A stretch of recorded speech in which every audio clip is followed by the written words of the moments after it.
warahmatullahi wabarakatuh. Bismillahirrahmanirrahim. Alhamdulillah. Wassalatu wassalamu ala sayyidina Muhammad wa ala alihi wa ashabihi wa man tabi'ahum bi ihsan ila yaumil din. Alhamdulillah, malam ni kita dapat bertemu lagi dengan tak bunyi. Malam ni dapat kita bertemu lagi, dan insya-Allah malam ni adalah yang terakhir untuk nota kita ni. Sebenarnya dah bincang panjang, cumanya di sini ada sikit lagi untuk kita bincangkan hadis 3988. Tak habis lagi hari itu. Rasanya setakat 140 tu nota yang belum kita baca lagi. Ini hadis Subay'ah bintul Harith al-Aslamiyah. Kita telah sampai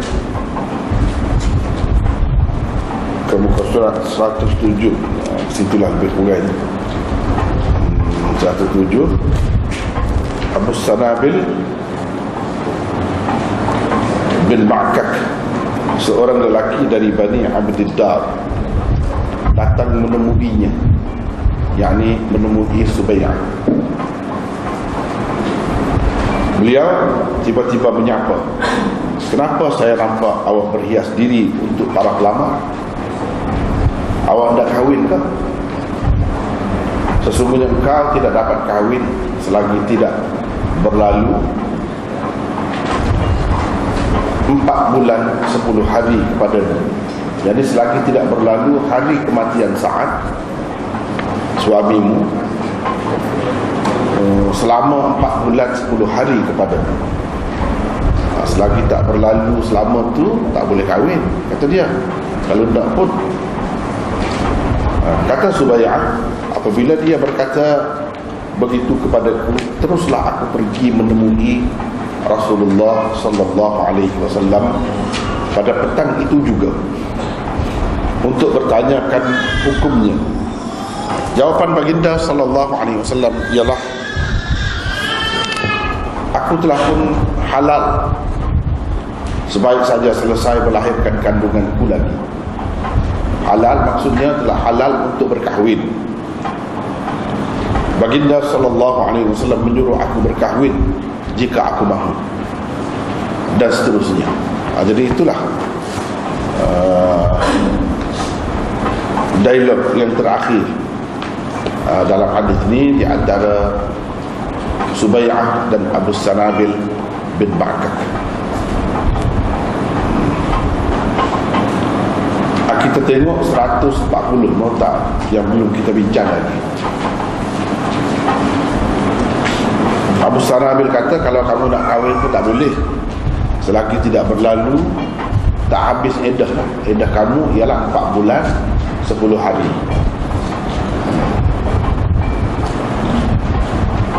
Abu Sanabil berkata begini mungkin kerana 3 sebab berikut.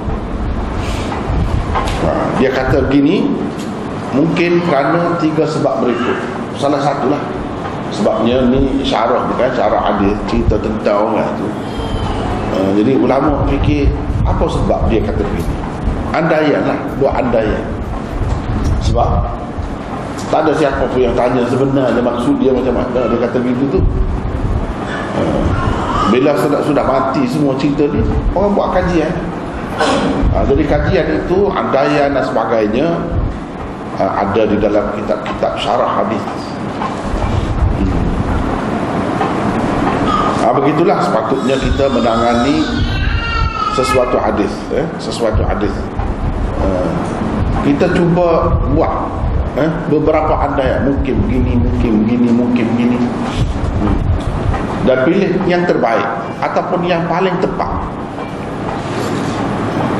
Kalau ada bukti daripada tua diri itu, lagi bagus. Kalau tak ada pun, cubalah setakat mana yang dapat untuk mengetahui latar belakang sebenarnya. Ataupun kalau macam di sini, dia kata begitu. Dia kata kamu tak boleh, tak dapat kahwin lagi selagi tidak berlalu 4 bulan 10 hari kepadamu. Kenapa dia kata begitu kepada Subayyah? Jadi para ulama hadis dalam kajian mereka buat 3 andaian. Dia kata begini, mungkin kerana salah satu daripada 3 perkara ini. Satu, sejauh pengetahuan beliau, perempuan yang kematian suami perlu beriddah selama 4 bulan 10 hari. Setakat yang dia tahu, dia cerita. Begitulah keadaan sahabat. Dia tahu kerana ada ayat Quran ke, atau ada sesiapa cerita hadis Nabi SAW kepada dia ke, atau dia sendiri dengar daripada Nabi SAW ke, mungkin belakang.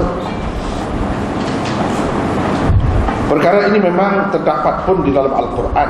Allah berfirman, وَالَّذِينَ يُتَوَفَّوْنَ مِنْكُمْ وَيَذَرُونَ أَزْوَاجًا يَتَرَبَّصْنَ بِأَنفُسِهِنَّ 4 أشهر وعشرا فإذا بلغن أجلهن فلا جناح عليكم فيما فعلن في أنفسهن بالمعروف والله بما تعملون خبير. Bermaksud, dan orang-orang yang meninggal dunia di antara kamu dengan meninggalkan isteri-isteri, hendaklah para isteri itu menahan dirinya, yakni beriddah selama 4 bulan 10 hari. Kemudian apabila telah habis iddahnya, maka tiada dosa bagimu, mu itu maksudnya para wali, membiarkan mereka berbuat terhadap diri mereka menurut yang patut. Maknanya kalau anak kamu tu nampak ada keinginan lagi untuk membangunkan, membina rumah tangga yang baru, turutlah, ikutlah, jangan dihalang. Jangan dihalang. Allah mengetahui apa yang kamu lakukan. Jadi tidak pula beliau tahu bahawa hukum iddah yang tersebut di dalam ayat ini itu hanya untuk perempuan-perempuan kematian suami yang tidak mengandung. Dia tak tahu pula. Dia tahu ayat itu, ingat ke, semua lah, melibatkan semua perempuan yang kematian suami. Tak tahu pula yang kalau perempuan mengandung kematian suami, hukumnya macam lain pula. Setakat yang dia tahu begitu. Kira-kiranya kalau iddah 4 bulan 10 hari ni, inilah ayat. Mungkin dia, pengetahuan dia tentang iddah perempuan itu kematian suami hanya setakat itu mungkin. Sebab itu dia kata begitu, kamu tak boleh kahwin selagi tidak berlalu 4 bulan 10 hari. Memang dalam ayat disebut 4 bulan 10 hari pun. Adapun perempuan-perempuan hamil yang kematian suaminya, maka iddahnya ialah sebaik melahirkan kandungannya. Jadi itulah. Sebelum kita nak bincang juga yang maksud Abu Sanabil bin Ba'kak itu kata tu. Jadi maksud dianya salah satu yang disebutkan oleh ulama gitulah. Boleh jadi setakat yang dia tahu hukum perempuan yang kematian suami ini berdasarkan ayat tadi, walladzina yatawaffawna minkum wa yadharuna azwajan yatarabbasna bi anfusihinna 4 ashhurin wa 'ashra. Hendaklah menahan diri mereka selama 4 bulan 10 hari. Jadi dia sebut kematian suami. Memang dia kematian suami pun. Subayyah itu kematian suami, iaitu Sa'ad bin Khawlah, suami dia meninggal dunia. Jadi dia ingat 4 bulan 10 hari. Rupanya Subayyah ni ada cerita lain pula, iaitu dia mengandung. Hukum kalau perempuan mengandung yang kematian suami dia macam lain. Jadi Abu Sanabil tak tahu. Yang dia tahu setakat itulah. Dia cerita tu memang ikhlas hati dia. Itu kalau kita nak kira andaian yang dibuat oleh ulama tentang maksud Abu Sanabil kata begitu dalam hadis itu kepada Subayyah.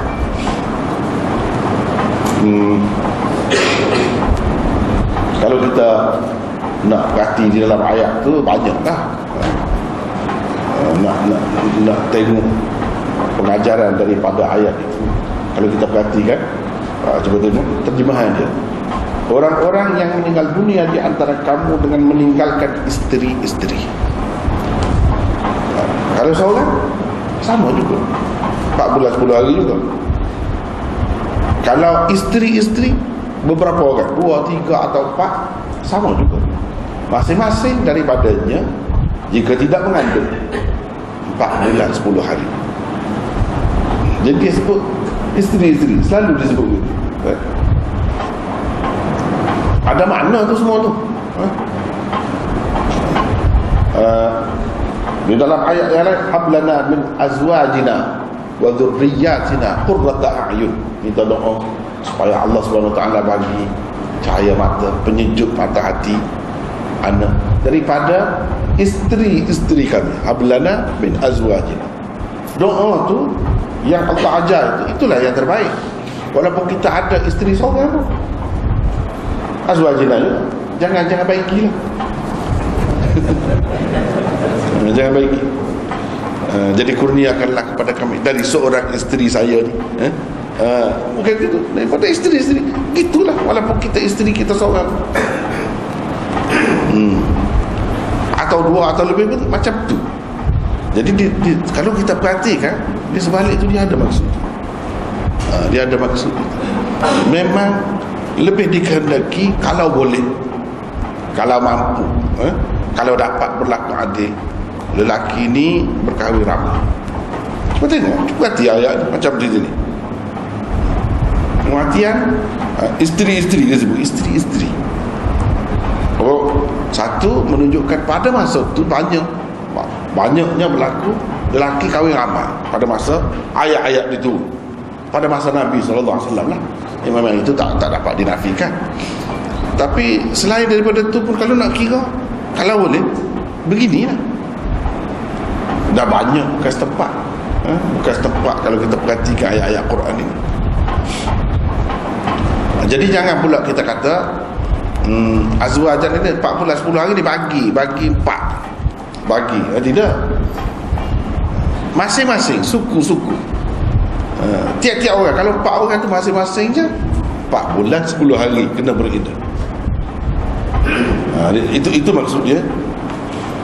Yatarabbasna bi anfusihinna, menahan diri mereka. Apa makna menahan diri? Yakni tidak berkahwin. Itu maksud menahan diri. Tunggu selama tu, selama 4 bulan 10 hari. Dalam masa 4 bulan 10 hari itu adalah hukum-hukum yang lain. Kalau kita baca di dalam hadis-hadis pula, hukum yang kita panggil ihdad. Bab ihdad, apa maknanya? Iaitu berkabung. Perempuan dikehendaki berkabung atas kematian suami. Kalau seorang pun sama, ada beberapa orang isteri pun sama, semua tu kena selamat tu lah. Bukan menahan diri saja, tak boleh kahwin saja, tidak, kena berkabung. Maksud perkabungan dalam Islam ni bukan seperti perkabungan dalam agama lain. Ia sekadar menyatakan simpati, kesedihan atas kehilangan orang yang selama ini memikirkan kehidupan perempuan. Dialah yang cari rezeki, dialah yang fikir jaga keselamatannya. Takkanlah selama ni kita kata dalam masa beberapa tahun tak ada apa pun nak dikenal. Dalam keadaan tu dalam keadaan itu iddah dia masih ada lagi. Lepas tu kalau tu boleh kahwin terus, boleh kita kata berhias diri untuk berkahwin, nescaya keluarga ni akan rasa macam mana. Dia rasa kecil hati kan? Rasa terkilan sangat, nampak sangat benci kepada anak kita yang mati. Tunggu masa. Dari segi hikmatnya pun memang Agama ni dia bagi. Nak sedih di mana? Siapa yang nak sedih? Yang sepatutnya sedih. Dia bagi, bukan tak bagi nak sedih. Tapi kalau nak cari sedih tu, dia memang tak bagi. Suka bagi. Bukan kata tak ada peluang untuk bersukaria. Kalau dapat anak tu kan dia suruh sembelih kambing, buat makan, itu suka. Ada lagi hari raya sukaria, suka. Boleh. Bukan tak ada ruang untuk suka. Allah SWT bagi kepada manusia ni dalam batas keperluan semula jadi manusia untuk bergembira, untuk berduka juga perlu juga diajar, biar ada dalam satu disiplin. Jangan tak ada duka langsung. Kadang kira boleh buat kalau diajar dalam bentuk lain, boleh jadi. Tapi bagaimana kalau seseorang tu kematian suami, tiba-tiba dia ketawa terbahak-bahak, dia suka, jadi orang nampak macam mana? Begitu juga kalau ayah mati, anak tu buat macam masa tu lagu macam biasa saja. Kalau dengar lagu seperti biasa lah. Dengan muzik yang kuat, macam mana? Tak sepatutnya. Dan semula jadi manusia tidak begitu. Dia tidak bersukaria. Kalau dia kehilangan orang yang disayanginya, dia akan sedih. Jadi kesedihan tu boleh diturut, perasaan sedih tu boleh diturut, agama ikut. Tapi kalau selain daripada suami, setakat 3 hari sahaja nak berkabung, tak boleh lebih daripada itu. Haram. Tak kira dia siapa, tak kira dia siapa, dia raja ke, dia menteri ke, dia adik-beradik, abang, adik, bapa, saudara, ayah sendiri sekalipun, 3 hari saja. Kalau ada seorang manusia yang dituntut supaya kita berkabung, perempuan, lelaki tidak. Sebab perempuan memang untuk pembentukan jiwa dia perlu ada benda-benda begini, perlu ada benda-benda begini. Dan pandangan masyarakat, keluarga juga, kalau tidak begitu, dia jadi nampak kasar, nampak sangat macam nak balas dendam ke apa ke. Jangan bagi nampak begitu. Sebab selalunya kalau kita perhatikan dalam agama ni, terutamanya kalau orang zaman-zaman dulu, dia sekejap sangat duduk dengan ayah dia, belasan tahun sudah kahwin, perempuan sudah kahwin. Jadi bila dia kahwin saja, siapa yang bertanggungjawab terhadap perempuan itu? Suami. Maknanya perempuan itu ditanggung oleh suami, dijaga oleh suami dalam jangka masa yang begitu lama. Sebab itu dikehendaki banyak perkara yang tidak boleh orang lain, ayah sekalipun, adik-beradik sekalipun tak boleh, tapi suami boleh. Terlalu rapat, terlalu mesra, dekat sangat. Itu perbezaannya. Sebab itu Allah SWT sebagai nak hidupkan perasaan itu, cinta, perasaan kasih sayang, mesra terhadap suami, dia adakan syariat ihdad itu. Ihdad ni macam mana? Bukanlah kata tak boleh pergi ke mana-mana, tak boleh pakai baju cantik sedikit, tidak. Kena pakai pakaian yang khusus. Kadang-kadang dalam kitab-kitab fiqh dia sebut sampai begitu. Jadi orang-orang yang betul sangat, lurus sangat, dia ikut, susah lah jadi nampak teruk lah. Tak boleh pakai baju yang di setrika misalnya. Kena pakai baju yang kedut-kedut lah. Pakai baju hitam saja, tak boleh keluar rumah, tak boleh buat apa. Bukan begitu, tidak sampai ke situ. Cuma biar berbeza lah sedikit daripada biasa, itu saja. Keluar rumah boleh. Contohnya ni cerita ni, dia keluar rumah ni, itu termasuk dalam salah satu kesimpulan yang kita buat. Dalam masa tu boleh keluar rumah jika perlu. Keperluan tak sama, keperluan dalam kehidupan kita ni tak sama. Bahkan ada dalam riwayat lain, Nabi SAW bagi sahabiah, sahabat perempuan dia tu, oleh kerana dia perlu keluar rumah pergi uruskan urusan kebun dia, apa dia ambil buah-buah, perlu, boleh. Bukan kata tak boleh keluar rumah. Tapi kadang-kadang kalau terlajak ni, dia jadi macam tu. Sebenarnya tidaklah tak boleh pakai baju warna-warni, tidak. Tapi nak bagi berbeza sedikit. Jangan nampak ketara sangat, macam suka atas kematian orang tu. Jangan begitu. Sekadar itu saja. Itu pun sebenarnya mengikut tuntutan jiwa semula jadi manusia. Kalau nak kira dalam agama lain lagi teruk, perkabungannya sepanjang hayat. Macam agama Kristian, tapi tak ikut, ramai tak ikut. Kahwin sekali habis tu tak ada lah, tak boleh kahwin. Lelaki atau perempuan mana berkabung sepanjang hayat. Bila tak boleh kahwin, ni boleh kahwin, habis dah tu boleh kahwin. Nak kahwin berapa kali lagi pun boleh.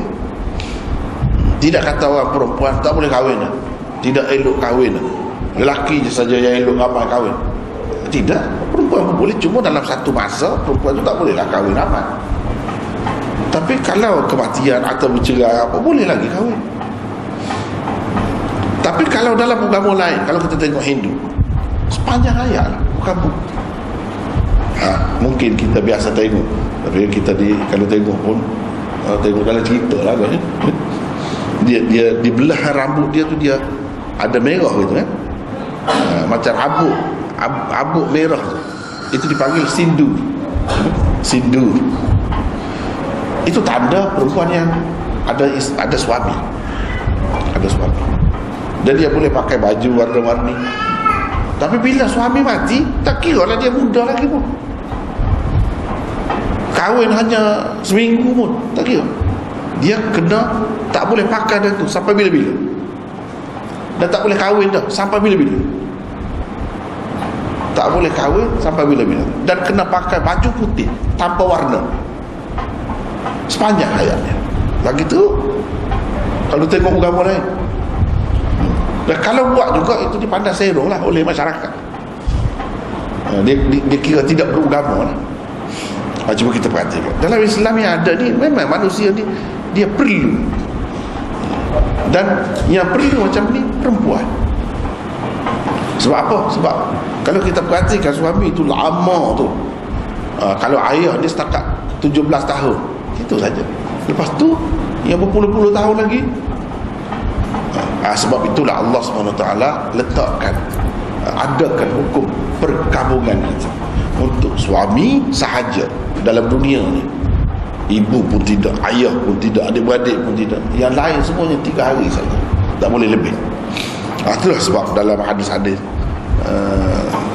kalau dalam Bukhari ni banyak dah, sebelum ni ada, selepas ni pun akan ada lagi cerita-cerita apa ni, isteri-isteri Rasulullah sallallahu alaihi wasallam sendiri,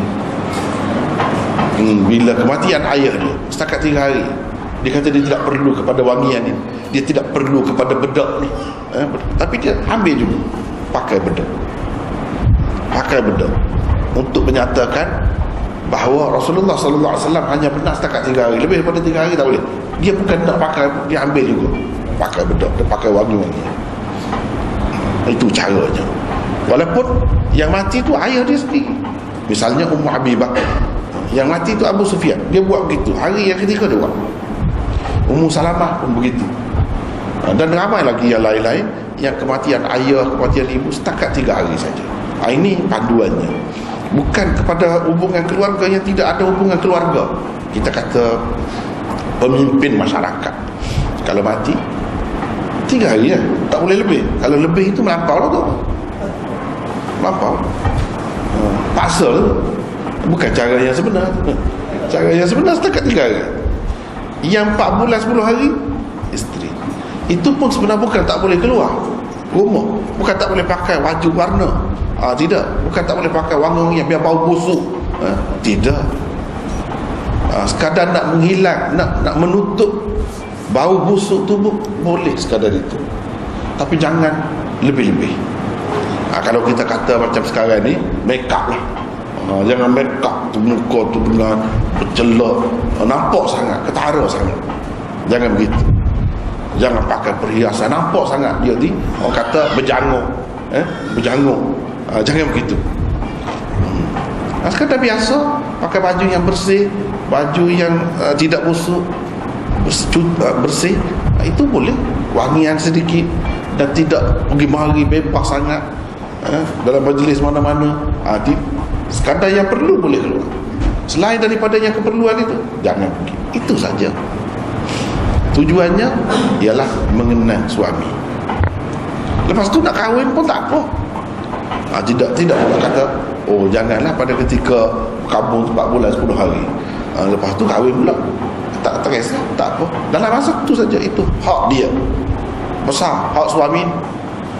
Dan boleh jadi besar itu pun sebenarnya kalau kita perhatikan apabila dia berlaku adil, jadi suami yang betul-betul lah.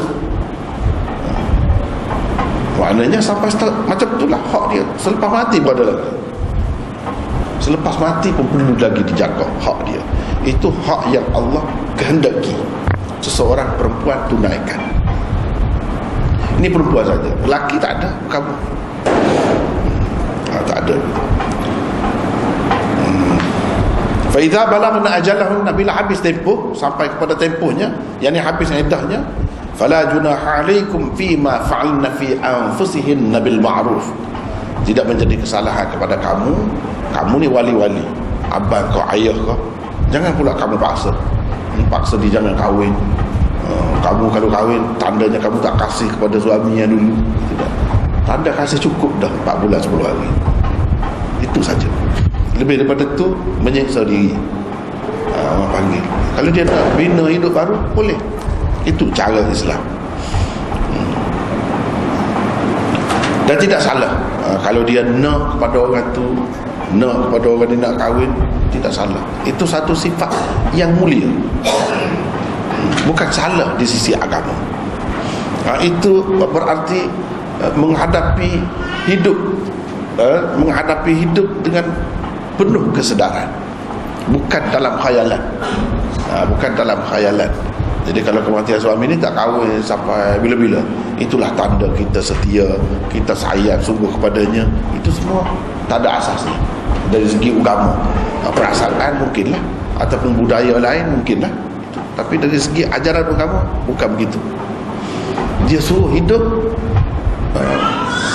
menghadapi hidup dengan betul-betul, dengan ada jaminan, dengan ada perlindungan. Bukan sendiri tak tahu siapa yang nak ambil berat tentang kita. Bukan itu yang dituntut, yang dikehendaki. Tapi seboleh-bolehnya kalau ada orang lain tak, suami pula boleh beberapa kali nak kahwin pun boleh, sekiranya berlaku begini. Sekiranya berlaku begini. Atau kalau tidak berlaku begini, cerai. Kalau cerai, hukumnya macam lain pula. Iddahnya yang kita belajar tentang iddah kan, salah satu quru wal mutallaqat yatarabbasna bi anfusihinna thalathata quru. Perempuan yang dicerai kena menahan diri juga. Yang ni beriddah lah, menahan diri selama 3 quru. 3 quru, ada yang mengatakan 3 kali suci, mazhab Syafi'i kata begitu. Ada yang mengatakan 3 kali mai kotor. Bukan 4 bulan 10 hari. Dan tak ada kabur ni, tak ada. Kabur ni kalau mati, tandanya memang dia kasih lah, mesra sama mati. Patutlah kalau nak sedih pun. Kalau cerai tak ada, kabungan tu tak ada hukum kabungan kalau cerai. Hanya 3 quru. 3 quru macam tadi lah. Tujuannya apa? Iaitu nak memastikan bersihnya rahim. Rahim tidak mengandung apa-apa. Kalau 3 kali mari kotor tu, atau 3 kali suci, 2 kali mari kotor, itu tanda bersih. Bila bersih boleh kahwin. Sebab apa? Sebab Islam ni dia sangat mementingkan keturunan tu, nasab tu. Nak jaga biar pasti ini anak siapa. Terutamanya zaman dulu. Kalau zaman sekarang ni, untuk apa pergi buat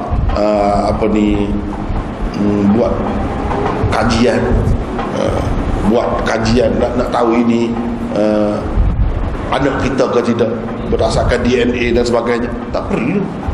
Susah tu. Kalau zaman dulu lagi lah tak ada tu, tak ada ruang. Jadi nak tahu macam mana cara? 2 kali, tiga kali suci, atau 3 kali bagi kotor. Itu caranya. Lepas tu bersih lah. Lepas tu bersih lah. Bila bersih boleh kahwin lah. Kalau perempuan itu tak ada mai kotor, tidak kematian suaminya, dia ada beberapa kes tidak kematian suaminya, tidak bercerai, bercerai, tidak kematian suaminya,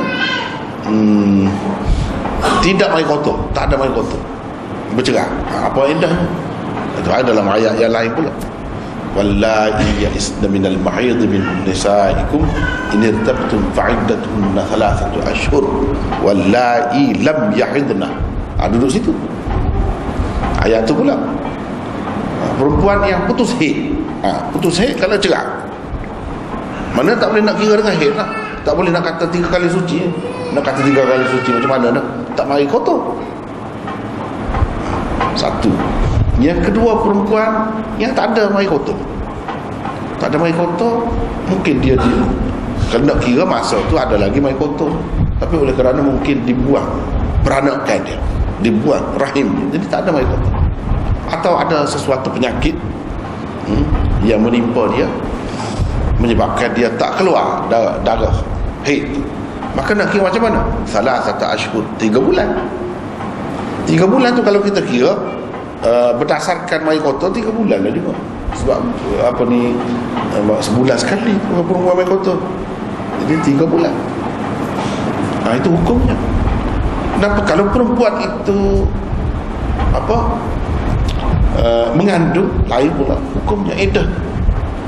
Wa ulatul ahmal ajaluhunna an yadh'na hamlahunna, yang di bawah tu. Di bawah. Perempuan-perempuan yang mengandung, iddahnya ialah melahirkan kandungan. Sebaik saja dia melahirkan kandungan dia, bolehlah berkahwin. Halal lah dia untuk berkahwin. Tak kira sama ada kerana kematian suami atau kerana bercerai. Iddahnya itu. Kemudian kita kata, patut kau bercerai semasa mengandung, itu cerita lain. Cerita lain, dia nak cerita hukum. Hukum apa iddahnya? Iddahnya itulah ada beberapa keadaan tadi. Iddah perempuan ni benda-benda macam ni kan. Kalau kita tak ikut agama, mana nak tahu? Ni kita dapat percuma, senang-senang dapat. Kalau perempuan macam ni perempuan ni ada ayat Quran semua. Ada pula tu ayat Quran. Ada ayat, jadi kita yakinlah ini hukum Allah, kehendak Allah, tuntutan Allah terhadap kita, kena ikut. Kalau lah tak ada, macam mana kita nak tahu? Nak kahwin tu macam mana? Cerai macam mana? Iddah macam mana? Tak boleh tahu. Cuba tengoklah orang yang bukan Islam lah, dia boleh sampai ke benda macam ni? Tak ada. Peraturan dia buat ikut suka hati dia. Sampai sekarang ni pun tak ada lagi yang buat macam ni. Padahal inilah yang terbaik. Kalau nak kira, inilah yang terbaik. Dah kalau cerai, bukan suami saja boleh cerai, isteri pun boleh cerai juga. Isteri pun boleh cerai juga.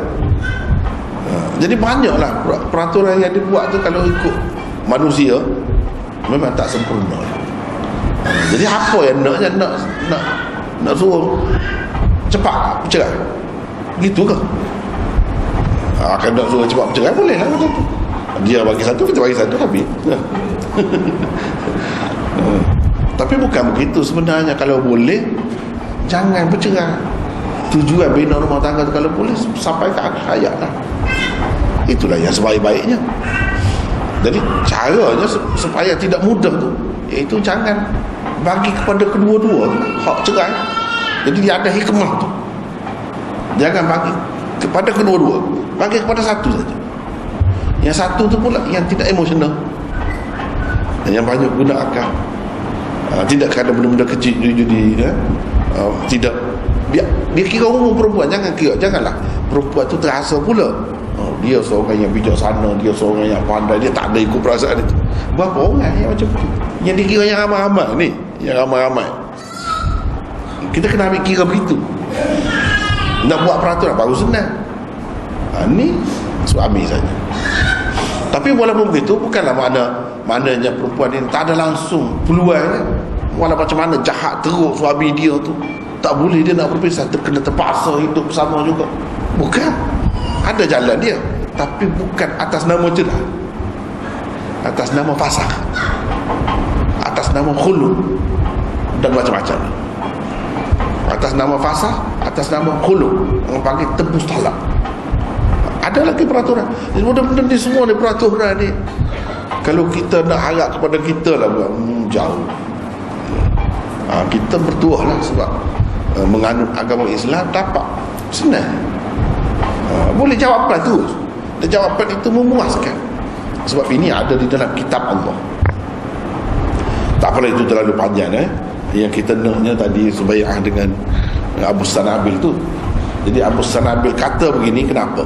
Salah satunya mengikut pendapat ulama, kerana bagi dia ingat perempuan yang kematian suami kena beredar selama 4 bulan 10 hari semua. Tak kira mengandung atau tidak mengandung. Boleh jadi pengetahuan dia setakat itu. Ini menunjukkan sahabat pun tidak kata semua tahu.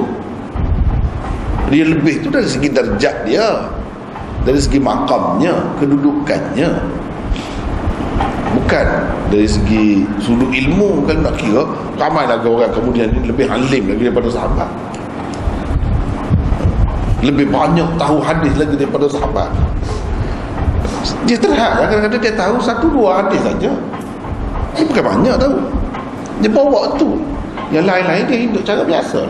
Yang dia terima dengar sendiri daripada Rasulullah sallallahu alaihi wasallam mungkin 2 saja. Lepas tu dia hidup dengan cara orang Islam biasa, tanya orang, itu kan. Tapi dia sahabat, kedudukannya sahabat macam mana-mana. Seperti kita kata datuk kita lah, nenek moyang kita, walaupun dia tu hidup di zaman pelita, zaman tak ada kasut, tak ada selipar, berjalan kaki atau jalan raya ni jalan kaki ayam saja. Tapi dia tu kita kena hormat. Buat dia datuk, pangkat dia tu, kedudukan dia tu. Yang kita ni cucu, walaupun banyak kemewahan, kesenangan, ukurannya bukan di situ. Ukurannya bukan pada kemewahan itu, pada kelebihan ini. Ini pun ada kelebihannya, tapi kedudukan tadi, datuk tetap datuk, Rasulullah tetap Rasulullah, sahabat tetap sahabat, walaupun hidup zaman pelita, zaman orang pakai jamu. Nak banding dengan kita tak ada lah kipas ni. Nak ada kipas pun susah, tak ada semua tu. Tapi dia sahabat. Itu kedudukan dia tu, makam dia tu, kena jaga dia tu. Dari segi banyak ilmu, Imam Syafi'i, Imam Abu Hanifah, itu lain. Tapi dia tidak lebih daripada sahabat dari segi kedudukannya. Sebab dia tu hubungan dengan Nabi SAW sangat rapat, sangat dekat. Dia ada hubungan lain. Kerana hubungan itulah jadi lebih. Kerana hubungan itulah jadi lebih. Macam datuk kita, dia kurang macam mana pun, sebab ada dia, sebab baru ada kita. Kalau tak ada dia, tak ada kita. Jadi itu yang paling besar tu maknanya. Mewah macam mana, hebat macam mana, alim macam mana pun, dia ada kena-mengena dengan datuk, nenek tu, walaupun dia seorang biasa, orang kampung biasa. Ini dari segi kesedaran tentang adab kedudukan dalam masyarakat. Tidak pula beliau tahu bahawa hukum iddah yang tersebut di dalam ayat itu hanya untuk perempuan-perempuan kematian suami yang tidak mengandung. Adapun perempuan-perempuan hamil yang kematian suaminya hamil, bahasa kita pun hamil juga, yang kematian suaminya, maka iddahnya ialah sebaik melahirkan kandungannya. Kalau perempuan mengandung, bila saja dia melahirkan anak, sudah habis iddahnya.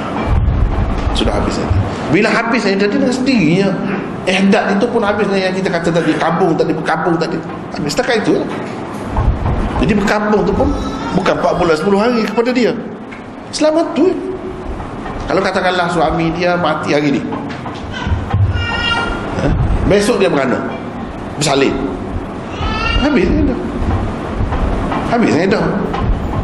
Oh, itu besok tu lambat. Lambat. Kalau selalu dalam kitab-kitab dia sebut jenazah suami itu ada lagi atas rumah. Belum bawa pergi kubur lagi. Belum bawa pergi kubur lagi. Lepas tu dia bersalin. Dia bebas lah. Bebas apa maksud bebas? Habisnya dah boleh kahwin lah. Oh, kita kata takkanlah nak kahwin, darah pun masih keluar lagi, nifas, tak kira dah nak kahwin, boleh kahwin, dia kira halal dah. Lepas tu kita kata nak kahwin buat apa? Baru kerana bukan boleh bersama suami pun, bukan boleh tidur bersama suami pun, apa makna? Jadi kahwin-kahwin ni untuk persetubuhan saja ke? Ingat gitu? Tidak. Ni berdasarkan hukum dia boleh dah, akad tu boleh dah. Tidur sekali atau bersama itu cerita lain. Dengan sendirinya kalau dia tidak mampu, masih sakit-sakit lagi, dengan sendirinya dia tidak akan mendekati suami dia. Sama seperti perempuan yang mari kotor lah. Walaupun dia isteri, tapi dia tidak ada hubungan itu. Begitu. Terus habis iddah dia. Abu Sanabil ni tak tahu cerita. Mungkin begitulah, mungkin begitu. Hukum iddah perempuan-perempuan hamil yang bercerai dan kematian suaminya terdapat di dalam firman Allah berikut yang kita baca tadi lah, wallahi ya'isna minal mahid min nisaikum in irtabtum fa'iddatuhunna 3 ashhur wallahi lam ya'idna wa ulatul ahmal ajaluhunna an yad'na hamlahunna. Inilah. Dan perempuan-perempuan yang dari kalangan kamu yang putus asa dari kedatangan haid, putus haid lah, orang kata putus haid, jika kamu ragu-ragu tentang masa iddahnya, maka masa iddah mereka ialah 3 bulan. Dan begitu pula perempuan-perempuan yang tidak berhaid,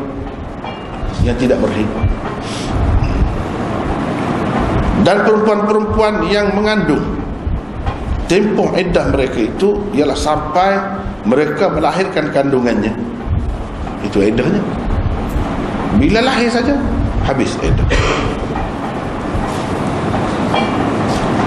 Dan sesiapa yang bertakwa kepada Allah, nescaya Allah memudahkan baginya segala urusannya. Wa man yattaqillaha yaj'al lahu min amrihi yusra. Dan sesiapa yang bertakwa kepada Allah, nescaya Allah memudahkan baginya segala urusannya. Itu faedah bertakwanya. Segala urusan Allah permudahkan. Mudah semua. Bukan hidup saja mudah, nak mati pun mudah. Semua sekali mudah. Kena ingat itulah.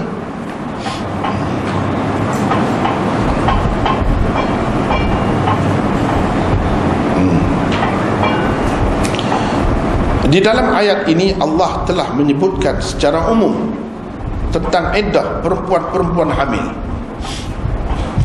Sama ada kerana bercerai atau kerana kematian suami.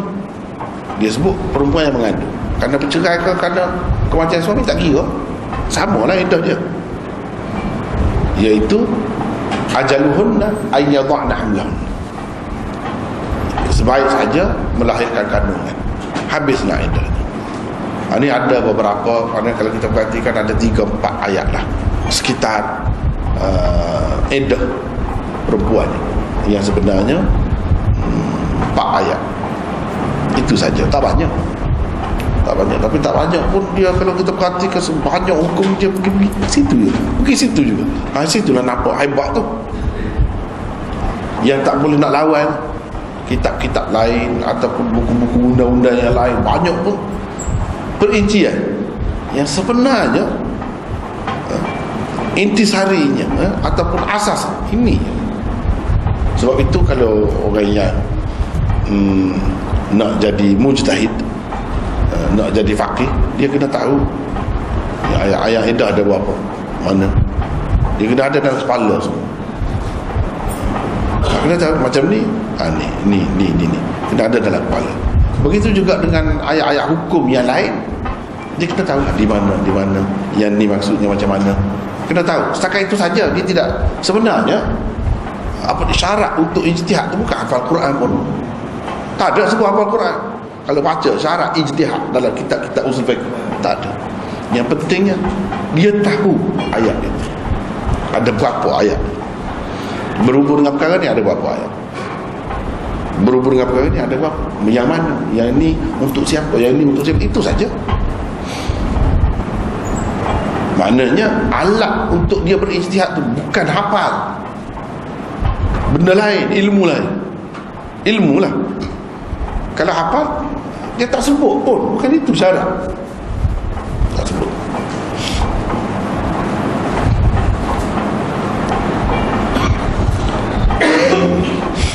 Jadi kepada kita yang belajar ni, kena tahulah. Perinciannya kita dapat dalam hadis. Asasnya kita dapat dalam Quran. Dalam Quran sekitar ini saja ayatnya. Beberapa ayat yang kita baca tadi.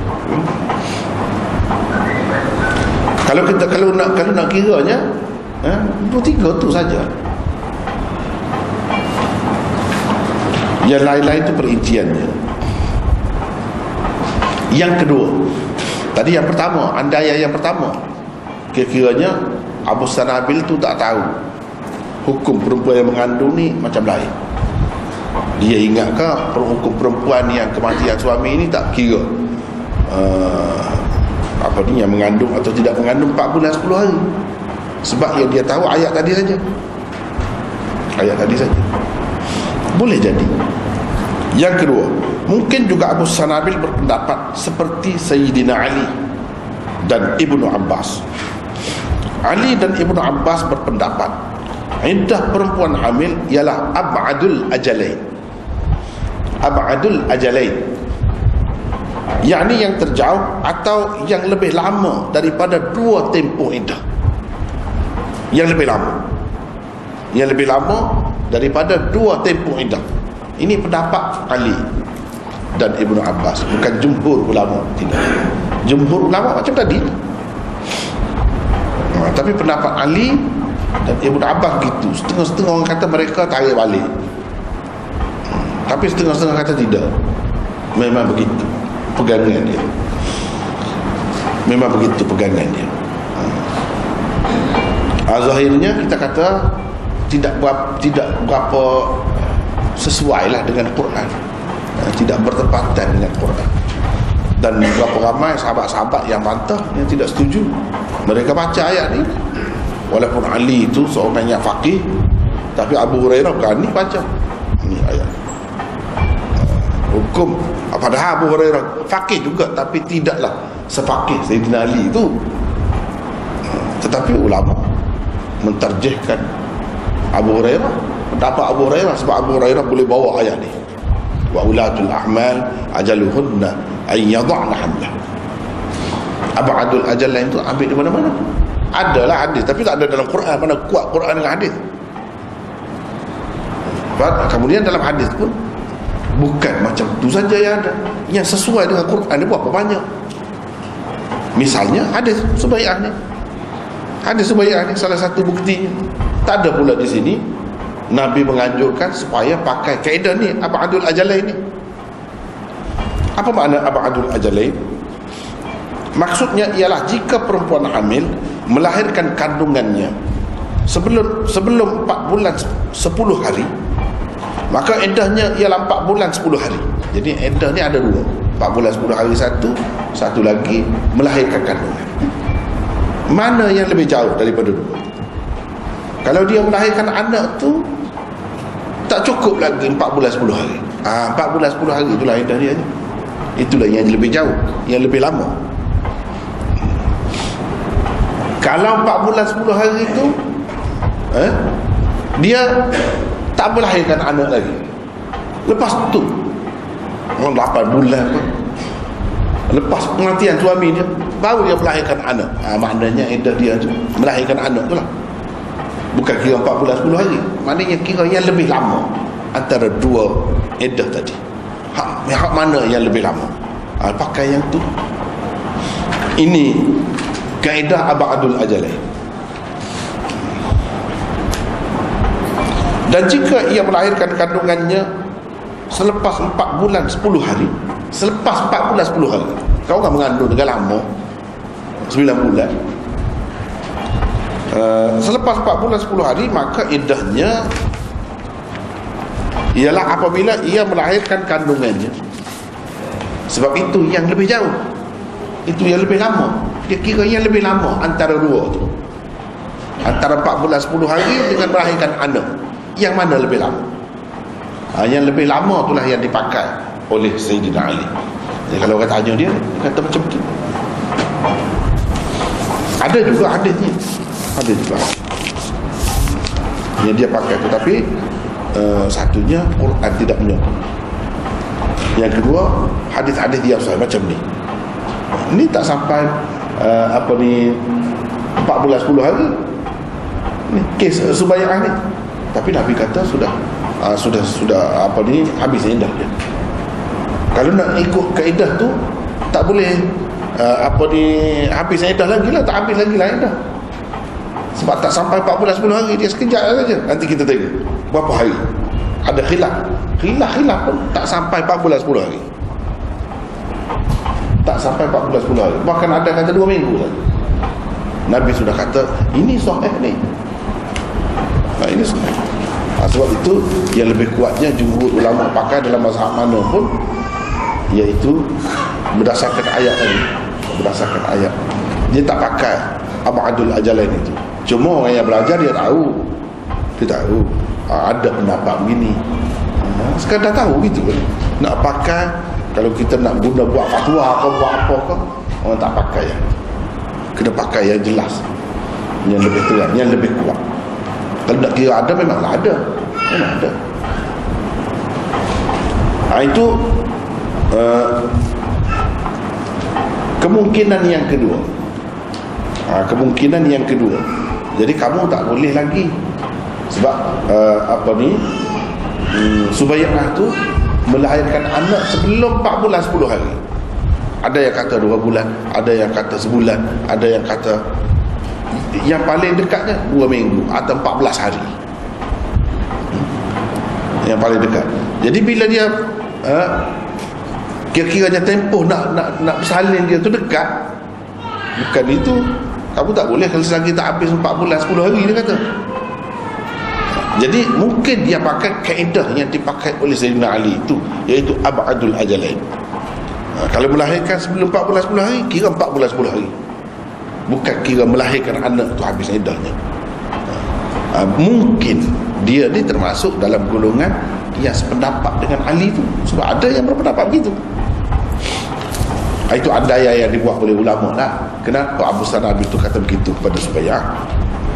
Yang ketiga, di dalam setengah riwayat tersebut bahawa tujuan Abu Sanabil berkata begitu kepada Subay'ah ialah untuk melengah-lengahkan keputusan Subay'ah menerima lamaran daripada lelaki lain. Ini kerana beliau sendiri juga hendak melamarnya, tetapi oleh kerana beliau agak tua berbanding pelamar lain, mungkin sekali Subay'ah akan menolak lamarannya dan akan mengutamakan pelamar lain yang lebih muda daripadanya. Kebetulan pada ketika itu keluarga Subay'ah tidak ada di rumah. Beliau fikir masa yang sesuai untuk melamar Subay'ah ialah apabila keluarga Subay'ah sudah cukup yang sudah cukup mengenalinya pula. Itu masanya yang sepatutnya. Kebetulan dia begitu, keluarga dia tak ada.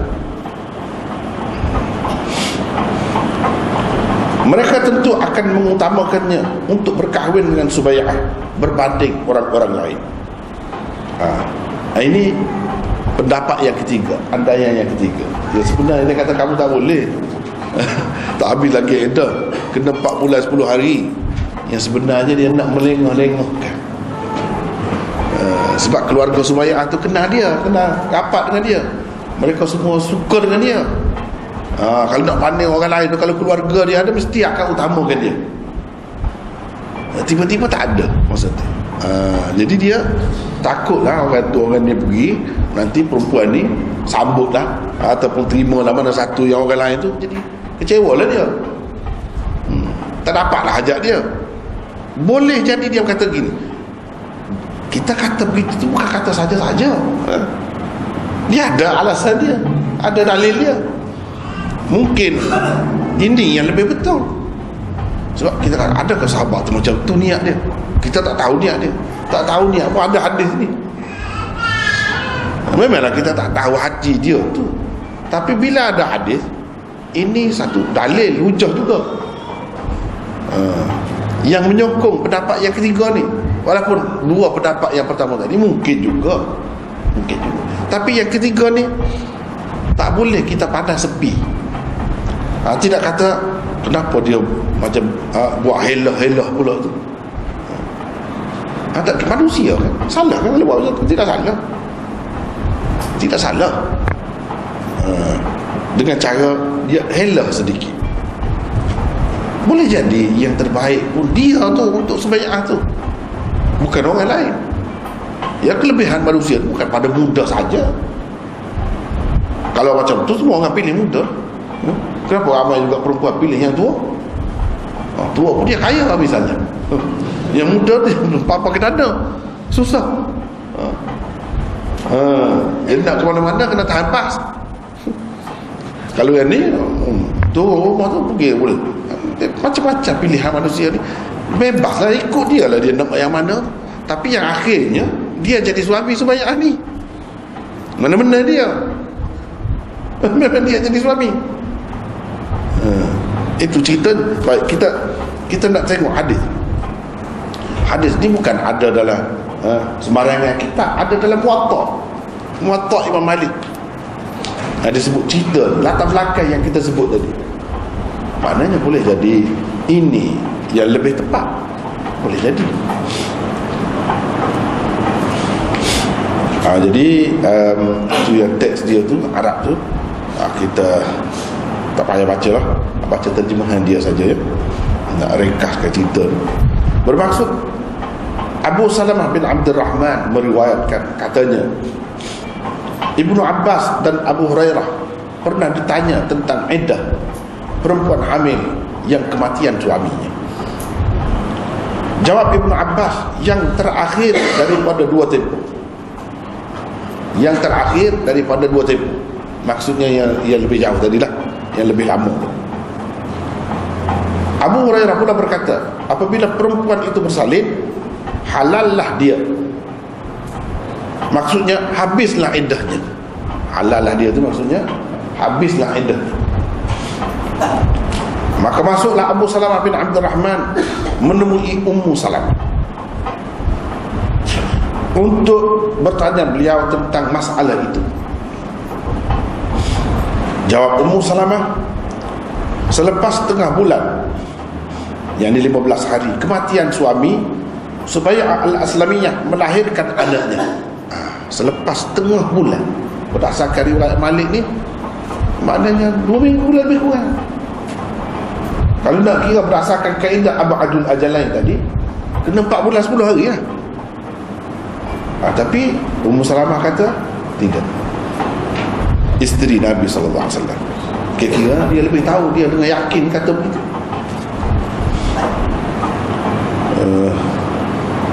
Selepas tengah bulan kematian suami, supaya Al-Aslamiyah melahirkan anaknya. 2 orang telah melamar beliau. Seorang daripadanya masih muda dan seorang lagi agak tua, sudah agak tua. Ini cerita. Supaya cenderung kepada yang muda. Itu yang dia risau tadi. Sebab itu boleh jadi pendapat dia kata ini helah dia. Dia cuba melengah-lengah kan.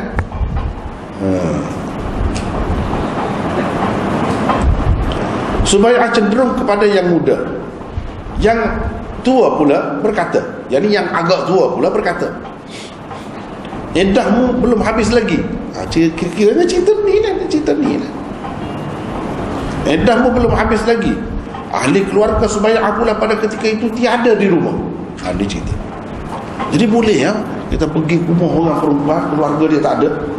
Ini cerita dalam batas-batas yang dibenarkan dalam syarak. Jika kita jaga tidak salah, boleh bercakap-cakap. Sebab itu saya kata ramai orang-orang yang ikut agama kadang-kadang melampau, lebih-lebih. Yang susahnya saya dia juga susah. Dia juga susah akhirnya. Sebab itu jangan melampau.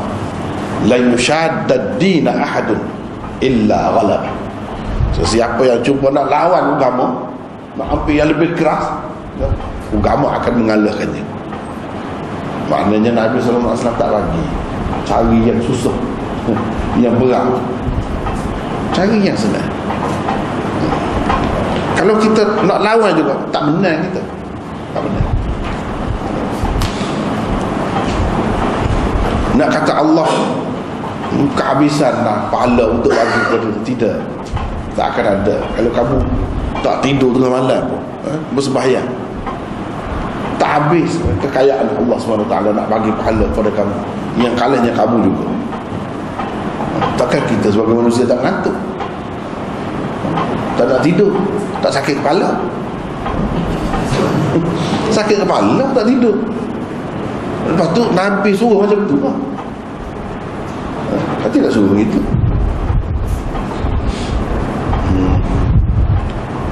Yang agak tua berharap apabila ahli keluarga Subay'ah pulang, mereka tentu akan mengutamakannya untuk Subay'ah. Dia fikir begitulah, sebab mereka sudah kenal dia. Subay'ah terus pergi menemui Rasulullah dan bertanya tentang iddahnya. Jadi bila Abu Sarabil kata begitu, dia terus pergi jumpa dengan Rasulullah SAW. Tengok dia ketika ini kan macam mana, kira-kira tu tak jelas tu, tak jelas tu. Walaupun hakikatnya memanglah sudah habislah iddahnya dengan melahirkan anak tu, tapi dia tak jelas lagi. Kira-kiranya masih lagi dalam tempoh perkabungan 4 bulan 10 hari dia keluar rumah dia, sebab ada keperluan. Jadi orang yang dalam berkabung tu, kalau ada keperluan boleh, tapi yang betul-betul perlulah. Jangan saja-saja nak pergi tengok tempat main-main, pergi nak melayan anak-anak, pergi main-main tempat pusing-pusing dan sebagainya. Macam tu tak boleh lah. Itu tak boleh. Tempat sukaria tak boleh. Tetapi sekadar nak memenuhi keperluan, kalau dia bekerja, kalau dia tak pergi kerja tak boleh. Itu keperluan. Sebab ada hadis yang lain macam saya sebut tadi, sahabiah, dia dalam perkabungan lah. Nabi SAW suruh dia pergi tengok kebun kamu, ambil buah dan jual kalau perlu, sebab dia perlu untuk menampung keperluan hidupnya. Boleh, tidak salah. Ada pun orang yang kata tak boleh, itu melampau lah. Kita kira dalam sunnah amalan sahabat macam mana. Kadang-kadang kalau kita pakai kitab mereka, dia teruk ni, dia teruk. Kadang-kadang kitab mereka lagi senang, kadang-kadang dia jadi sempit. Dengan sebab itu kita kena kembali kepada yang asal. Kembali kepada yang asal. Kata baginda sallallahu alaihi wasallam, engkau telah pun halal. Nabi kata, engkau telah pun halal, yakni iddahmu sudah pun habis. Berkahwinlah dengan sesiapa saja yang kau mahu. Yakni sekarang dah halal, dah habis dah iddah, kamu boleh kahwin dengan sesiapa yang kamu mahu. Sebab Nabi nampak dia nak kahwin, boleh kahwin. Sekarang ni pun boleh, walaupun baru bersalin. Kita kata perempuan yang baru bersalin macam mana boleh pergi? Dan dia kuat, dia sihat, dia boleh pergi. Ataupun mungkin kita kata beberapa hari selepas itu, setelah dia agak kuat, peristiwa dia berlaku, seminggu kita kata selepas dia melahirkan anak, dia sudah kuat, dia sudah boleh berjalan, dia boleh pergi. Dalam keadaan begitu pun dia boleh pergi. Cuba bayangkan macam mana kebebasan itu. dia boleh pergi. Padahal dia tu baru bersalin, kira-kiranya tak habis lagi lah nifas tu. Walaupun dalam keadaan ada nifas lagi, boleh kahwin. Macam perempuan yang main kotor, dia boleh kahwin, sah akad nikah tu. Bukan dengan sebab dia main kotor tu akad nikah tu tak jadi. Tak. Cumanya kalau dia kahwin, dia tak boleh lah bersama dengan suami dia bersetubuh, tak boleh. Kita kata, untuk apa kalau macam tu kahwin? Bukan begitu caranya. Bukan untuk persetubuhan saja kahwin ini, bukan untuk persetubuhan saja. Jadi sekadar akad itu sah. Begitu. Tapi dia kena sempurnalah melahirkan kandungannya. Katakanlah kalau perempuan itu mengandung tadi, dia dua orang anak, apa kita panggil kembar, kembar. Itu dia kena kedua-dua keluar. Kalau belum keluar, tak boleh. Ayyadha'na hamlahunna, itu melahirkan kandungannya tu semua sekali. Itu syarat dia. Kalau tidak semua sekali, tak boleh, tak habis lagi. Ada setengah-setengah kes tu dia tidak terus, setengah-setengah tu yang ni keluar dulu, beberapa minit kemudian yang tu pula keluar. Tak apalah. Tapi setengah-setengah tu tidak, lama sedikit, beberapa hari. Dalam kes dia kena keluar semua, baru dikira habis iddah. Kalau tak keluar semua, tidak lagi.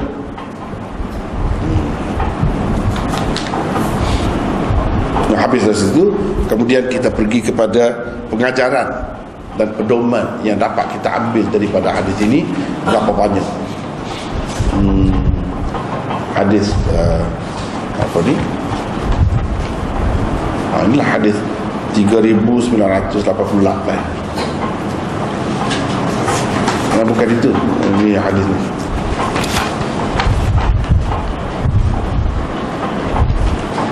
Itu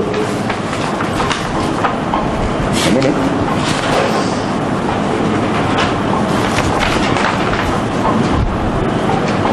Dia hadis tu bersambung, hadis tu bersambung dengan hadis Ibnu Umar pergi ziarah rumah sakit, dia bersambung.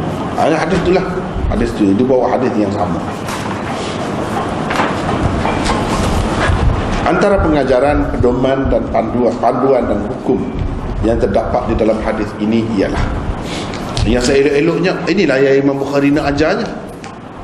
Kalau kita belajar Bukhari kan, iaitu belajar apa? Belajar nak menyimpulkan sebanyak mungkin pengajaran daripada sesuatu hadis, daripada sesebuah hadis, sehingga kita boleh buat tajuk. Hadis ini boleh dipakai dalil untuk ni, hadis ini boleh jadi hujah untuk ni, sebanyak mungkin. Itulah yang dikehendaki daripada kita. Baru kita nampak hebat macam mana ulama satu hadis ni dia boleh buat keluar sampai beratus-ratus masalah. Macam ni kita kena perhatilah, ikut daripada awal, seterusnya tengok macam mana turutan dia. Dia kena belajar juga cara dia, kena tidak susah juga. Satu, keharusan belajar dengan perantaraan surat menyurat. Boleh, sesuatu hadis boleh diterima dengan surat menyurat, dengan perantaraan surat menyurat yang kita panggil dalam istilahnya, istilah ilmu hadis, murasalah. Murasalah. Ini salah satu bentuk adab dan tahammul hadis. Terima hadis, terima dalam bentuk surat menyurat. Boleh. Macam hadis Subai'ah ini,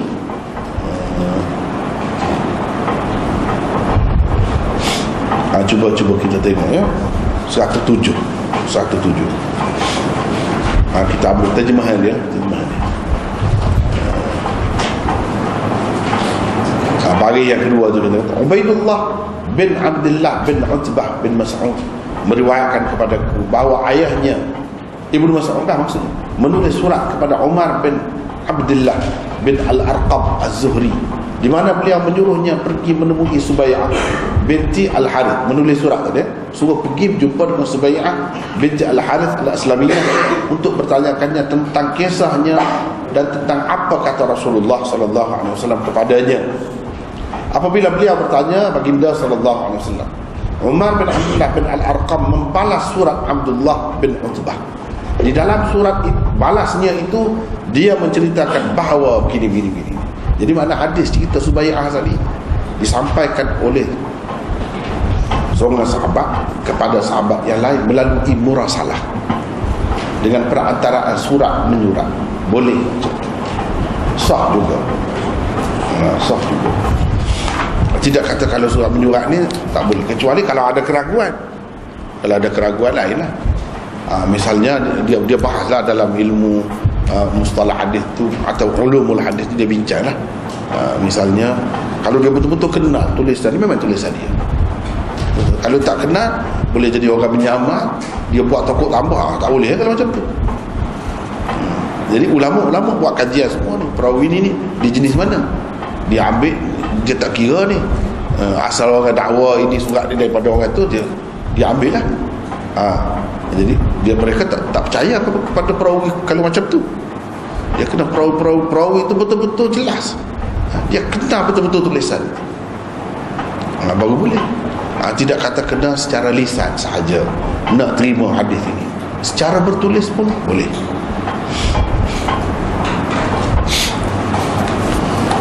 Boleh pakai macam sekarang ni rakaman.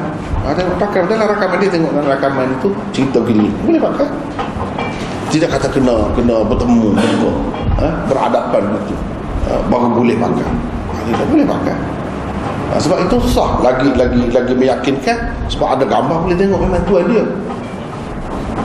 memang sah.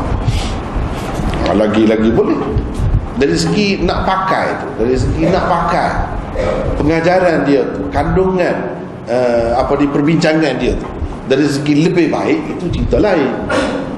Lebih baik cerita lain, lebih baik ada dalam majlis ilmu.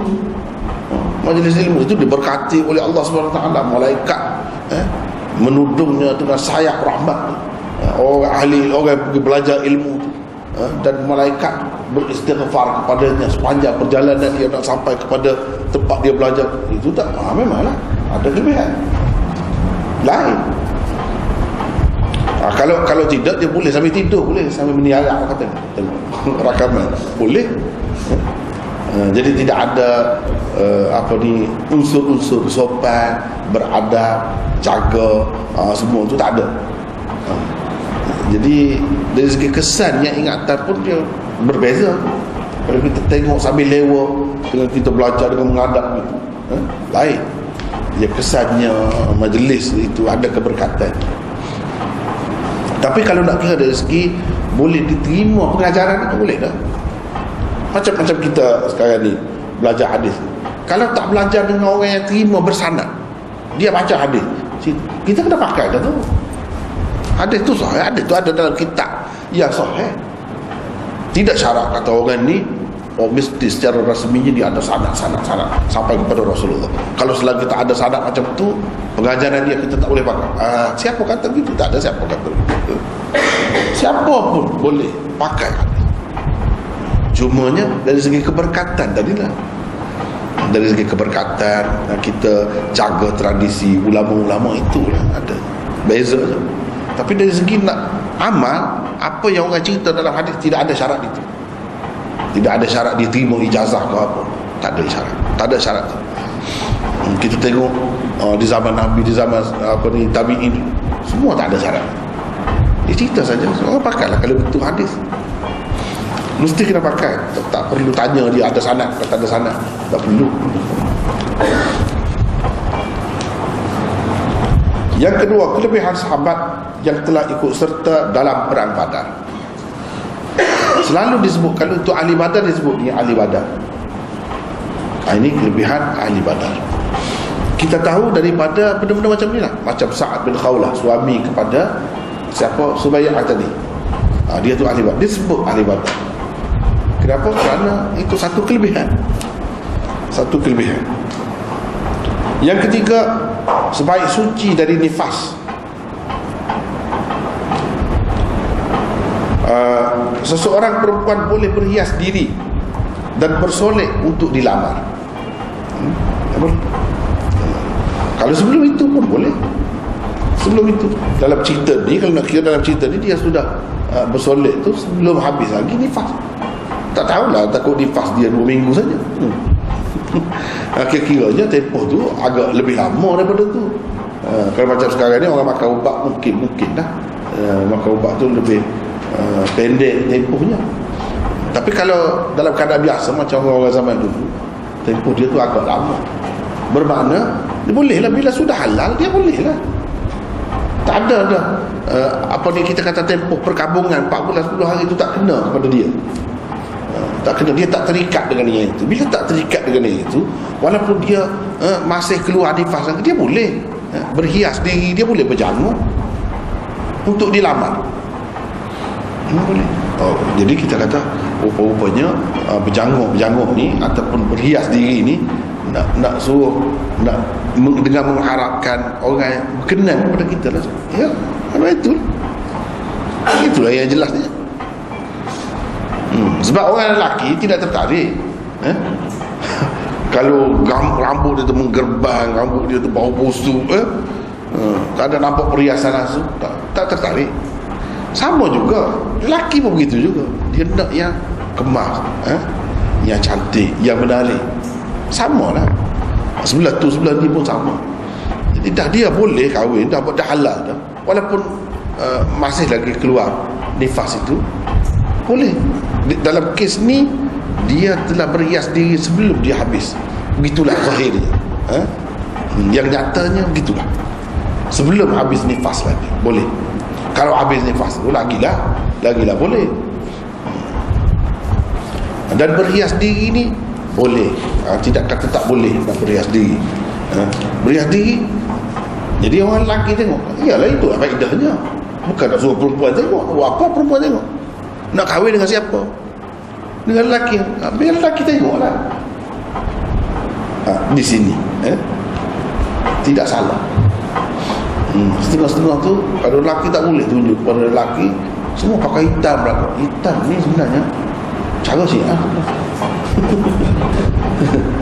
Kalau perempuan dalam sunnah Nabi, berapa banyak ni dalam hadis kita baca, dia nak pakaian dia tu berwarna dalam keadaan biasa. Kecuali kalau dalam keadaan berkabung lain lah. Kalau dalam keadaan biasa ada warna, dia lebih suka begitu.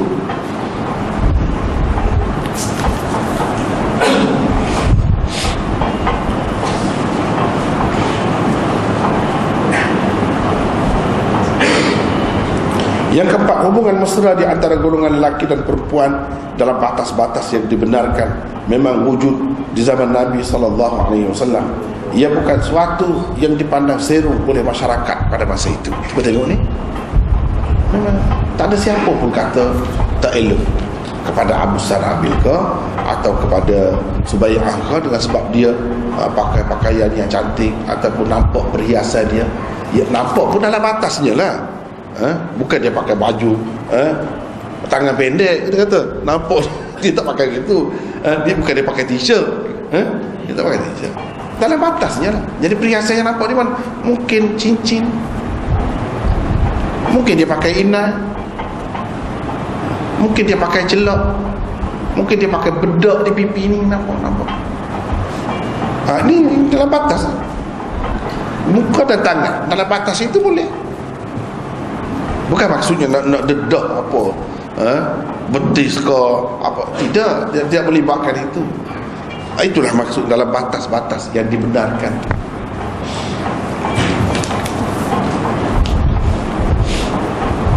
Yang kelima, Subayyah tidak berniqab, yang dia memakai tudung muka ketika ditemui Abu Sanabi yang bukan mahramnya. Ini menunjukkan niqab bukan suatu yang wajib kepada perempuan. Di zaman Nabi, kalau kita perhati hadis ni banyak sangat. Tapi walaupun begitu, kalau orang nak pakai boleh, harus. Kalau isteri Nabi, ya betul, mereka berniqab dan bercakap di sebalik tabir. Wa idza sa'altumuhunna mata'an fas'aluhunna min wara'i hijab. Jelas siapa hunna mereka, isteri Nabi. Dan banyak ayat-ayat hadis apa berkenaan dengan isteri Nabi, itu yang wajib, yang lain tidak wajib. Tapi kalau dia pakai boleh, harus. Maknanya tak wajib. Kalau tak pakai pun tak, tidak kata berdosa. Boleh masing-masing lah. Pilih sendiri lah.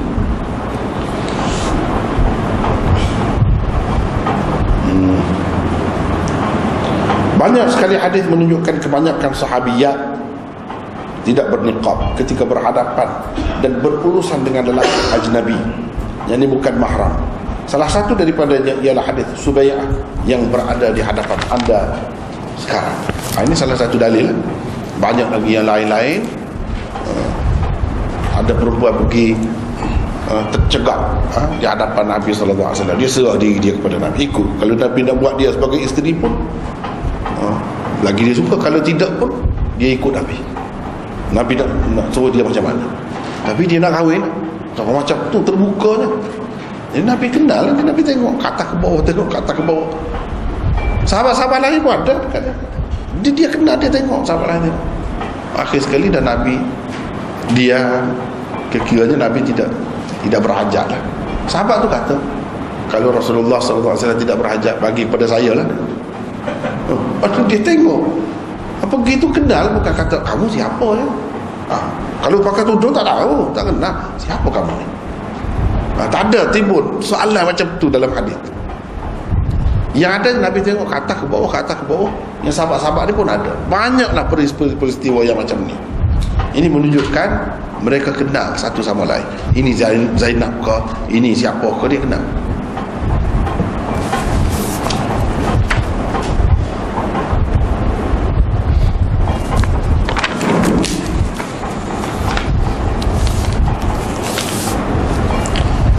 Tetapi ialah dalam mazhab fiqh dia ada yang kata wajib aurat perempuan ni semua sekali, termasuk muka. Itu pendapat lah dalam fiqh. Kita meraihkan semua pendapat mana-mana pun. Tapi kalau kita merujuk kepada hadis, tidak begitu. Tidak begitu. Nak kata wajib tu sampai ke peringkat wajib tu, nak harus, boleh, atau mungkin lebih baik kepada dia, itu bergantung kepada keadaan. Bergantung kepada keadaan. Nak kata wajib tu, semestinya sahabiat di zaman Nabi SAW tu semuanya pakai tudung. Baru boleh kita kata wajib. Kalau tidak, itu pilihan saja. Pilihan saja. Walau bagaimanapun ada, kalau kita baca dalam mazhab dia kata wajib. Dia faham wajib tu berdasarkan ijtihad masing-masing. Ijtihad masing-masing. Kalau bagi saya lah, saya nampak dari segi amalan sahabat tu macam mana di zaman Nabi. Tengok hadis, macam mana keadaan mereka, sehingga dia boleh sebut pada ketika dalam majlis itu Ibnu Abbas sebut ada seorang perempuan bangun. Mana perempuan di zaman Nabi SAW ni terbuka, tidak kata takut, jadi duduk di ujung-ujung tak bersuara, tidak. Dalam majlis ribuan ada dia bangun. Jadi sehingga sahabat boleh sebut di pipi dia tu ada macam jeragat begitu, jeragat bukan jerawat, jeragat. Dia sebut di pipi, mana dia tidak tudung. Kalau tudung dia nak sebut macam mana di pipi dia. Banyak sekali benda-benda macam ni. Yang itu kita kena ambil kira. Kalau wajib, maknanya haram benda. Kalau haram, mesti Rasulullah tegur. Yang kamu berdiri ni, muka pun tak tudung ni macam mana? Ada kata? Tak ada. Bahkan sahabat lain, tengok, kalau kita kata Rasulullah lain, Rasulullah boleh macam ni, dah sahabat lain ni cerita ni, sahabat lain pun ada duduk tengok. Bila bangun tu semua paling tengok lah. Apa dia nak tanya? Dia tanyalah Nabi, terbuka begitu, tanya. Bukan ada kita kata mic ke, pembesar suara apa, tak ada, cakap kuat begitulah, boleh. Jadi jauh sekali orang yang mengatakan aurat perempuan ini, suara perempuan ini aurat, jauh sekali, tak tepat. Banyak sekali terdapat di dalam hadis perempuan secara terbuka depan ramai-ramai cakap tanya Rasulullah SAW. Ini menunjukkan suara itu bukan aurat. Jadi kadang-kadang pendapat ni dia jadi terlajak, melampau, menyusahkan jadi. Sebab itu kita kena rujuk kepada yang asal. Kalau nak kira pendapat, macam-macam lah. Mungkin kita ni ramai-ramai ada pengalaman masing-masing. Kalau saya dah sebut, saya boleh sebut siapa orang yang kata begitu. Orang yang berpengaruh juga, alim juga. Jadi bayangkan tak, kalau orang bawah ni ikut dengar dia, dia anggap aurat sungguh lah. Kita nak dalil. Kalau dalil ini macam yang saya sebut tadi, tidak orang.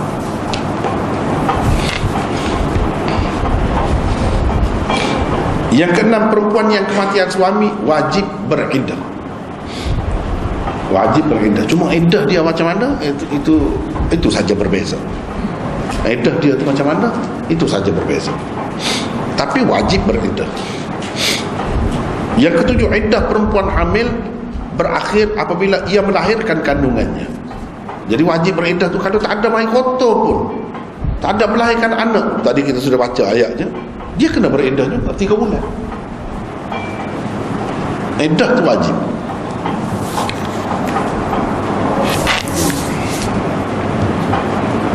Iddah perempuan hamil berakhir apabila ia melahirkan kandungannya. Tak kira lah selama mana pun, lebih daripada 4 bulan 10 hari ke atau kurang, tak kira. Itulah iddahnya. Dan itu berdasarkan zahir ayat Quran. Jelas sangat ayat itu. Bila jelas sangat, tak boleh nak lawan. Wa ulatul a'mal ajaluhunna ay yadh'na hamlahunna. Itu jelas. Perempuan-perempuan yang mengandung, iddahnya ialah apabila mereka melahirkan kandungan. Jelas sangat.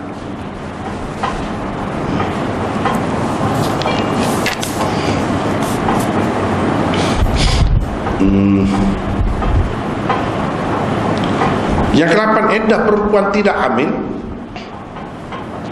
yang kematian suami ialah 4 bulan 10 hari. Itu iddahnya. Dan itu juga tempoh ihdadnya atau berkabungnya. Itu juga. Ini berkait dengan mati saja. Kalau bercerai, tak ada macam tu. Tak ada 4 bulan 10 hari itu, tak ada. Tapi 3 quru. 3 quru yang kita sebut tadi, ada yang mengatakan 3 kali suci, ada yang mengatakan 3 kali bayi kotor. Yang lebih ringkas ialah yang kata 3 kali suci. 3 kali suci, 2 kali bayi kotor pun boleh dah 3 kali suci. Maknanya dia lebih cepat boleh berkahwin, tidak lama menunggu untuk nak kahwin itu. Itu mazhab Syafi'i. Kelebihannya apa? Kelebihannya cepat boleh kahwin. Oh, kita kata siapa begitu sekali ya? Memang gitu. Mazhab Hanafi kata 3 kali mai kotor, 3 kali mai kotor. Bukan 3 kali suci, 3 kali mai kotor. Baru habis iddah. Itu maksud 3 quru bagi mereka. Bagi mereka 3 quru tu itulah. Jadi tempoh iddah tu lama sedikit. Maknanya peluang untuk berkahwin tu lambatlah sikit. Lambat sikit. Jadi kita kata kenapa sampai begitu sekali? Yalah, tunggu apa kalau ada orang nak? Tunggu apa? Tapi ialah kadang-kadang masing-masing nak menunjukkan dia laku kan. Tak kira lah, ikut apa maksud dia pun, tak kira lah. Dari segi kamu boleh dah. Tengok, aku sekejap saja bercerai, terus kahwin dengan orang lain. Barulah tahu nak cerai sangat dah. Gitulah. Sebaik habis iddah boleh kahwin terus.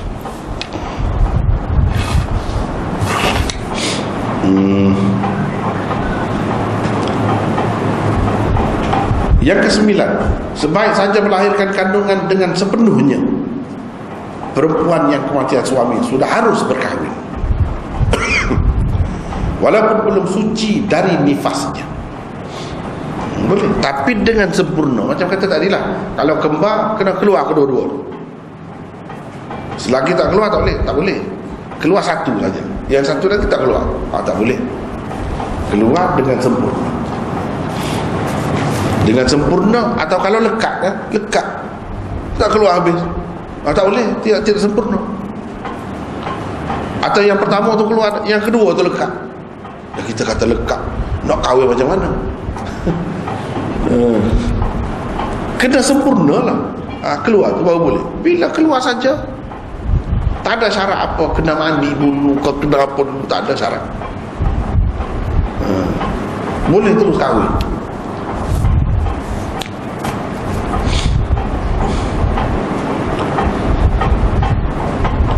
Kenapa dalam agama ni kalau kita perhatikan nampak sangat dia macam bagi kemudahan, bagi jalan, mendorong orang tu kahwin. Sebab kahwin itu lebih baik sebenarnya. Kahwin itu lebih baik. Untuk apa lama-lamanya tu? Lebih baik ada kawan kan. Kahwin-kahwin tu kawan lah, berkawan. Tua pun dia nak kawan juga. Kalau tidak ada cucu pergi cara dia, hal dia. Yang ni kita duduk seorang saja, muruk seorang. Ni kalau ada teman boleh buah-buah, boleh cakap-cakap, boleh minum air sama-sama. Itu lebih baik sebenarnya. Itulah hikmahnya. Jadi tidak kata kahwin-kahwin ini mesti nak anak saja. Tidak. Untuk ada teman dalam hidup ni, nak mengharungi hidup tu tanpa teman agak sukar. Mungkin kepada setengah-setengah orang boleh, tapi kepada setengah-setengah orang tak boleh. Jadi ini masing-masing. Bukan kata wajib, terpulang kepada masing-masing.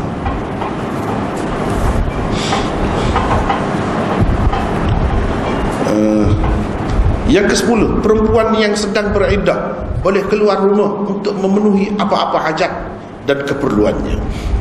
Subayyah di dalam hadis ini telah keluar dari rumah dan pergi menemui Rasulullah sallallahu alaihi wasallam untuk bertanya sama ada iddahnya sudah habis atau belum. Jadi itu keperluan.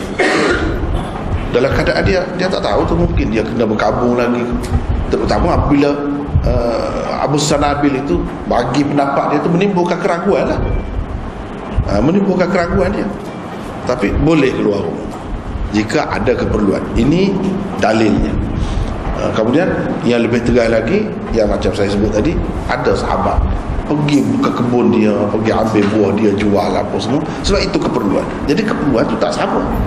Ada kalanya keperluan nak tanya masalah, ada kalanya keperluan itu nak cari duit. Nak cari duit.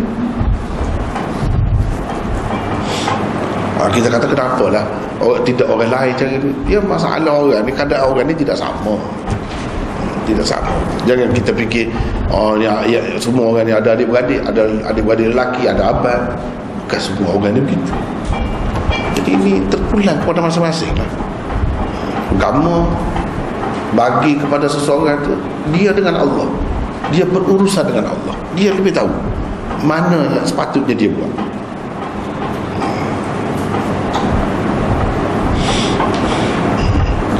Yang ke-11, keharusan bersumpah dengan nama Allah atas kadar maklumat yang ada pada seseorang, walaupun pada hakikatnya maklumat yang ada padanya itu tidak menepati kebenaran. Setakat yang dia tahu begitu, dia boleh dah bersumpah.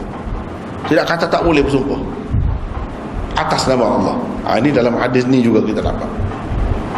Demi Allah, kata kamu tak boleh selagi tak berlalu 4 bulan 10 hari. Padahal yang pendapat dia tu tak tepat. Bila kita tanya Nabi, tak tepat. Tak tepat. Tapi sekadar yang dia maklum, dia ada ayat Quran tadi tu. Orang yang kematian suami kena tahan diri selama 4 bulan 10 hari, setakat yang dia tahu, setakat itu boleh dah. Tak kata tidaklah kata kalau tak tahu betul habis semua sekali dengan lengkap tak boleh bersumpah. Dah boleh dah. Cuma kita masalah sumpah-sumpah ni kena beringat sikit. Kalau orang Arab tu murah sangat sumpah dia. Dia sumpah benar sumpah. Tak perlu macam tu. Sumpah ni simpan lah. Simpan lah, baru nampak ada nilai dia, harga dia.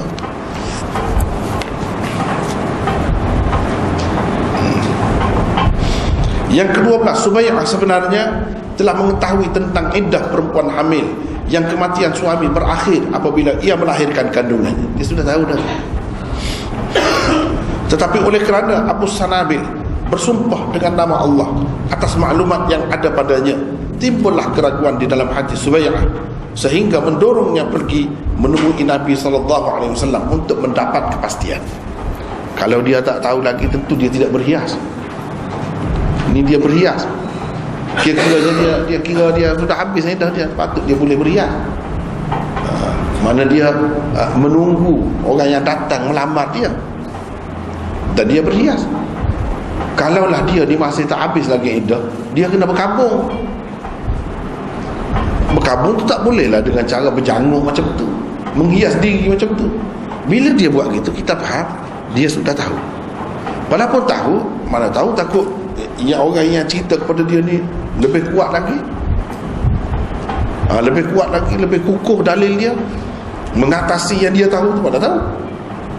Untuk mendapat kepastian, dia pergi bertemu dengan Rasulullah sallallahu alaihi wasallam sendiri. Mudah kan?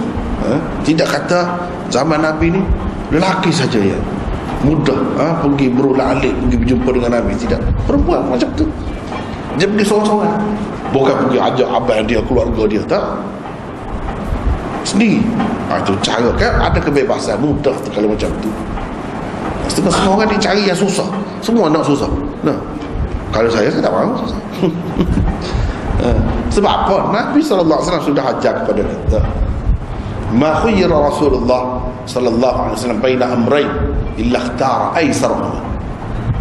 Tidak pernah diberi pilihan kepada Rasulullah sallallahu alaihi wasallam antara dua perkara, dua keadaan. Ini diberi pilihan. Dia akan pilih, mesti dia akan pilih yang lebih mudah.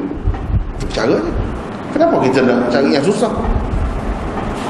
Dalam keadaan ada asas tu, ada panduan itu. Jadi ni pergi. Sebab kalau susah kan, susah. Kalau mana-mana nak pergi, kena ada suami, kena ada abang, kena ada adik lelaki. Nak perginya kedai tu ya, nak beli biskut. Dia boleh bawa kereta sendiri, kan susah bergantung dengan orang lain. Bukan semua orang yang ada adik-adik dia, bukan semua orang ada ayah dia. Jadi susah lah. Dan sebab itu alangkah baiknya kalau kita buka. Dia dulu pakai hadis tu, tidak halal kepada seorang perempuan yang beriman kepada Allah dan hari kemudian keluar seorang diri. Dia pakai hadis. Itu hadis tu cerita apa? Dalam keadaan macam mana? Cerita lain itu. Dalam keadaan tak aman, dalam keadaan jauh. Sebab itu dia sebut jarak tu. Mana agak jauh 3 hari dia sebut. Kalau yang dekat-dekat tu tak perlulah macam tu. Itu kalau jauh pun Nabi SAW kata nanti akan datang seorang perempuan daripada Hira, datang seorang ni mari ke Mekah ni, tak ada siapa pun ganggu, tak ada takut kepada sesiapa pun kecuali kepada Allah saja takut, sebab aman pada masa itu. Nabi kata boleh pergi ke Mekah tu seorang-seorang. Itu ini sebenarnya bergantung kepada keadaan. Bila keadaan aman, boleh lah. Aman ini tidak semesti negara Islam. Kadang-kadang negara apa yang lebih aman? Negara Islam, bahaya setengah-setengah tu. Kalau perempuan pergi tak pakai tudung, kita tengok atas ke bawah, kita tengok atas ke bawah dah. Takut perempuan, kecup perut. Saya ada pengalaman, bukan perempuan, lelaki. Ada pengalaman daripada Bangkok naik kapal terbang pergi Calcutta, Calcutta di India. Adalah beberapa kawan pergi sekali. Ya tak biasa, kita biasa dah macam tu, tak ada takut apa. Jadi misai tebal dengan janggutnya, memang orang dia macam tu dah. Kemudian tengok orang tak tengok saja, liar mata tengok kata ke bawah, kata ke bawah. Takut kata dia. Dia kata kepada saya lah, saya takut pergi sini. Saya pergi Thailand, saya tak takut. Mari sini takut, orang satu macam tengok. Apa takutnya tu? Biasa lah. Kalau dia tengok macam tu, kita tengok balik dia. Dia akan paling kelai lah. Macam, kalau saya buat macam tu, dia tengok, kita tengok balik. Dia akan paling kelai lah. Mudah lah, bukan apa. Dia nampak misal tebal, janggut. Dia bukan pandang bertumbuk pun, tak pandang. Tak pandang bersilat pun, tak pandang. Dia janggut misal dia saja tu bang. Mata dia luas, itu saja. Itu cerita lah, pengalaman. Kalau perempuan lagi bahaya lah perempuan. Patutlah ulama bagi pendapat pakai tudung. Ya sesuai keadaan. Sesuai keadaan. Dalam keadaan macam tu lebih selamat pakai gitu. Negara Islam, Pakistan apa? Suku tu, bas naik bas, lelaki perempuan suku. Kosong pun tak boleh naik bagi perempuan. Lelaki tak boleh naik. Sebab apa? Dia tengok satu macam macam nak telan. Bahaya dalam itu negara Islam, tapi tidak lebih aman. negara kafir. Nabi kata aman. Dia tidak syarat negara Islam ke tidak negara Islam. Kalau aman boleh lah. Aman boleh. Tak perlu ada mahram yang menemaninya, itu tak perlu. Kalau kita kata perlu setiap waktu, menyusahkan. Agama ni bukan untuk menyusahkan.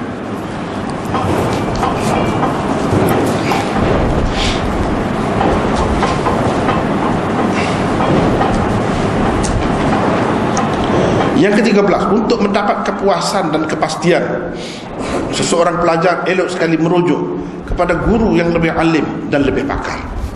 Ini juga pengajaran yang kita dapat. Yang tu dia cerita tu dia tahu dah lah.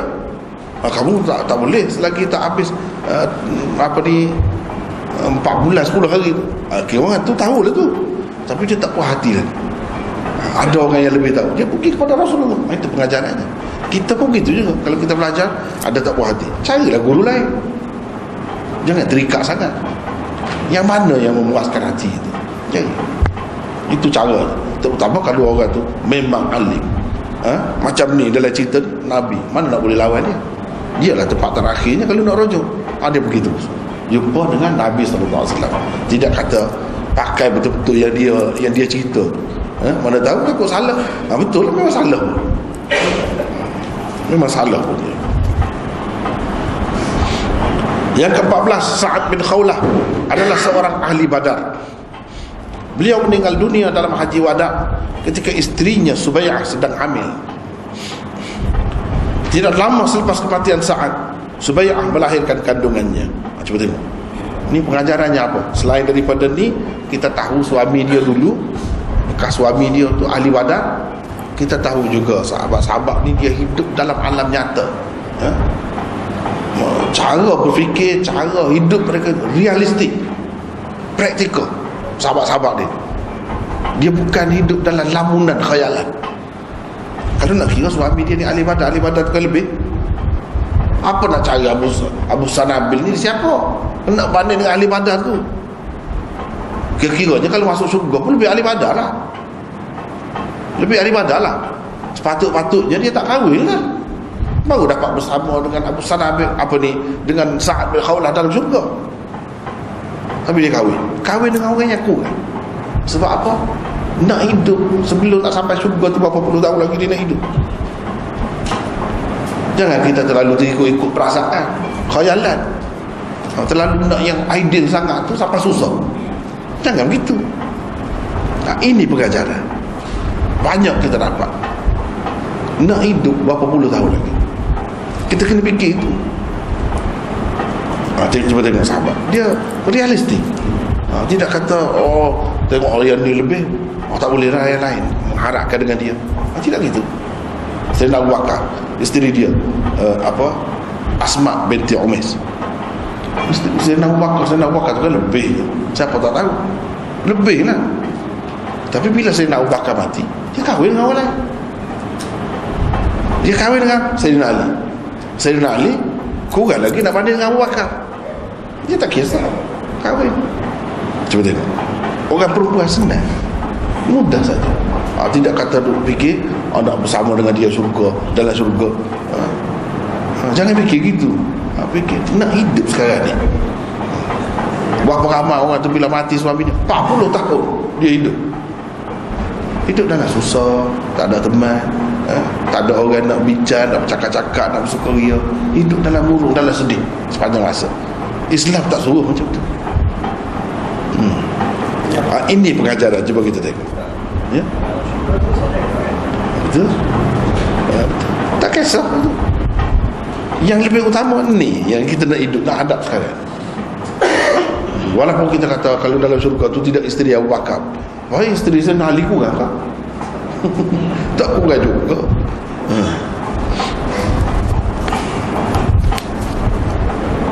Kemudian dia mudah lah.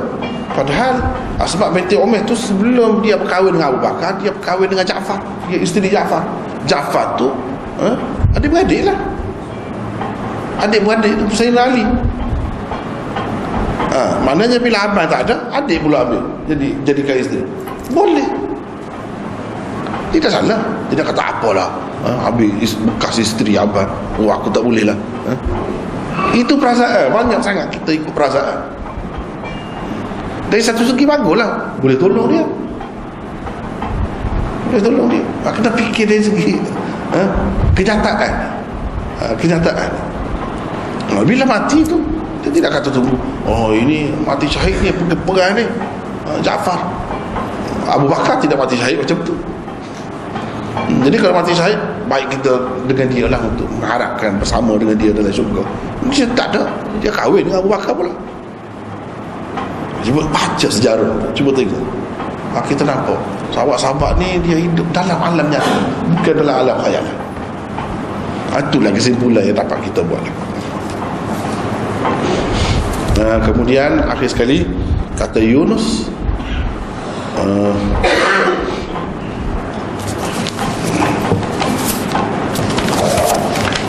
asbaq merupakan mutabi'nya. Ini mutabi' kepada Al-Laits dalam meriwayatkan hadis ini daripada Ibnu Wahab, daripada Yunus. Kata Al-Laits, Yunus meriwayatkan kepadaku daripada Ibn Syihab. Kami bertanya beliau, yakni Ibn Syihab. Maka kata beliau, Muhammad bin Abdurrahman bin Thauban, iaitu Maula maksudnya hamba bebasan Bani Amir bin Lu'ay, meriwayatkan kepadaku bahawa Muhammad bin Iyas bin Bukayr meriwayatkan kepadanya, ayahnya, yakni ayah Muhammad bin Iyas itulah ayah dia, ayahnya, yakni ayah Muhammad ini, iaitu Iyas, ikut serta dalam perang Badar. Ikut serta dalam perang Badar. Dia sebut tu, kalau ahli Badar ni dia sebut. Padahal tak ada kena-mengena je. Iyas bukan yang meriwayatkan hadis. Yang meriwayatkan hadis ni anak dia tu. Tapi dah cerita pasal anak dia, ayah dia tu siapa? Sebut ayah dia tu ahli Badar. Ini menunjukkan ahli Badar ni ada kelebihan dia. Jadi Imam, kita kena ingat tajuk yang kita baca sekarang ini, apa tajuknya? Tajuknya kelebihan ahli Badar. Ini Imam Bukhari nak menyatakan kelebihan ahli Badar tu macam-macam cara dia. Macam-macam cara dia. Ini tajuk dia. Jangan kita lupa tu. Hilang punca pula. Kenapa ya Imam Bukhari kait sebut ahli Badar? Sebab ini bab apa ni? Bab ahli Badar. Cuma tengok pada pandangan orang dahulu tentang ahli Badar memang lebih. Sebab tu dia sebut. Walaupun tak ada kena-mengena dengan ayah dia ni, yang meriwayatkan hadis ni anak dia.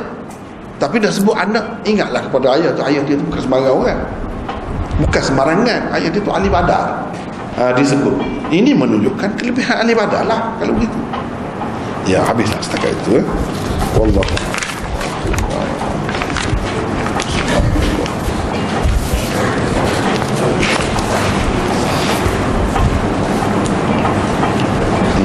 InsyaAllah boleh. Benarkah pandangan yang mengatakan ada ulama muktabar yang menyatakan boleh beramal dengan hadis dhaif dalam fadail amal tanpa sebarang syarat?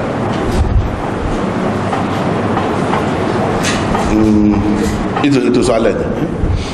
Kalau tidak dhaif sangat boleh, tapi sebenarnya tak tepat itu. Kalau ada pun adalah, tapi pendapat itu tak kemas tu. Boleh dipertikaikan. Sebab ada kalanya walaupun tidak dhaif sangat, dari segi sanad dia, dari segi kandungan dia bercanggah dengan hadis yang lain, atau kadang-kadang ayat Quran. Itu tak boleh macam tu. Sebab itu dia kena bersyarat juga, itu lebih selamat. Soal ada orang kata tu, mungkinlah dalam ramai-ramai itu ada, tapi yang mana yang lebih selamat untuk kita pegang, yang lebih baik? Yang lebih baiknya bersyarat. Kalau dhaif jiddan tak boleh.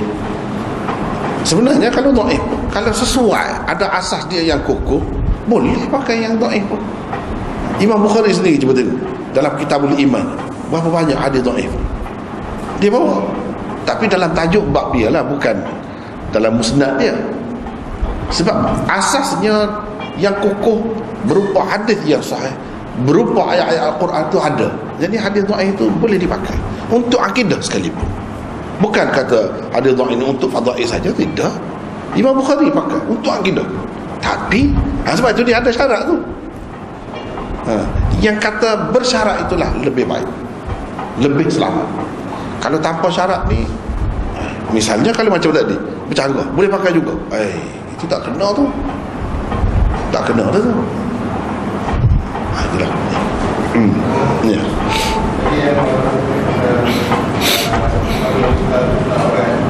Apa? Oh,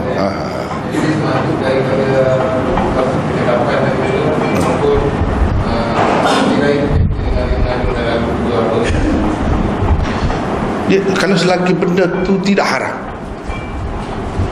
tak apalah. Kalau benda tu haram, lelaki pun tak boleh. Tidak nanti perempuan, lelaki pun tak boleh. Kalau kita boleh elak lah, dia mengumpat ke, dia menyumpah, menyerana seseorang, haram kita dengar tu. Kalau kita boleh mengelak, kalau kita tak boleh mengelak, lain cerita lah. Kita pisah, kita sengaja kita nak dengar benda, kita tahu dah, tak boleh lelaki. Jadi dia bukan bergantung pada suara itu sendiri, tapi bergantung kepada benda yang disuarakan itu. Kalau mengaji Quran haram kan? Tidak haram mengaji Quran. Rasulullah SAW, sahabat dulu ada belajar ke tidak ke Quran? Yang kata kena musyafahah. Apa makna musyafahah? Syafah, bibir, nampak dia sebut macam mana, betul kata betul. Itu nak menyempurnakan pengajian Quran, dia kena musyafahah. Musyafahah ni nampak bibir, kalau tutup macam mana nak nampak? Satu. Yang keduanya mesti baca. Baca tu kalau belah tak dengar, tak kena duduk dekat. Duduk tu pada jarak yang agak munasabah lah kata-kata. Bila begitu suara kena kuat. Orang perempuan pun belajar Quran juga kan. Belajar tu dia bukan belajar dengar saja, dia baca. Syaratnya kena baca, guru tu dengar. Ini semua menunjukkan tidak orang benda yang dibaca atau yang disebut itu haram ke tidak, salah ke tidak. Kalau Quran tidak, buktinya ini sahabat-sahabat yang belajar tu, sahabat ajar tabi'in pula, dia ajar macam mana, mesti kena kuat suara tu. Suara itu sendiri tidak orang. Kalau nak salah dengan sebab lain lah, dengan sebab lain, bukan kerana suara tu. Yalah, kalau kita kata suara tu fitnah, setakat mana fitnahnya ya? Ya?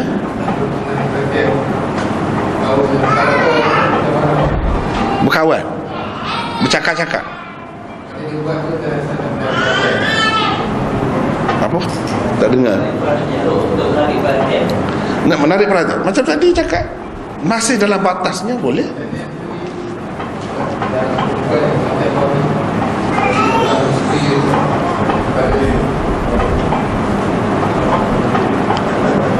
Maksudnya suara ke, berkait dengan suara lagi?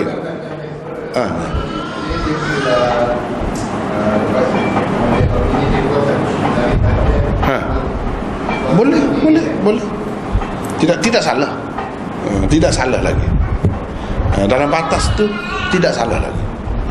Lelaki nak menarik hati perempuan misalnya, tidak salah lah. Tidak salah. Itu memang semula jadi. Semula jadi. Kejadian tu begitu. Lelaki nak mendapat perhatian perempuan, perempuan nak dapat perhatian lelaki. Semula jadi. Selagi dalam batas dia, tak apa. Inilah paduannya. Macam ni batas dia lagi. Tujuan dia bukan apa nak kahwin. Bukan saja nak cakap tu kata dia nak kahwin. Jadi maksud dia tu baik, tak ada salah. Saya tanya dulu, kawan. Jadi kita dengan ipar dia pun dia tak kenal.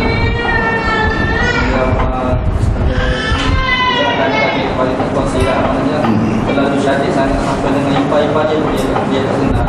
Memang ada. Sama macam tu sekali. Susah lah. Jadi ini kan susah. Kahwin macam mana? Ya.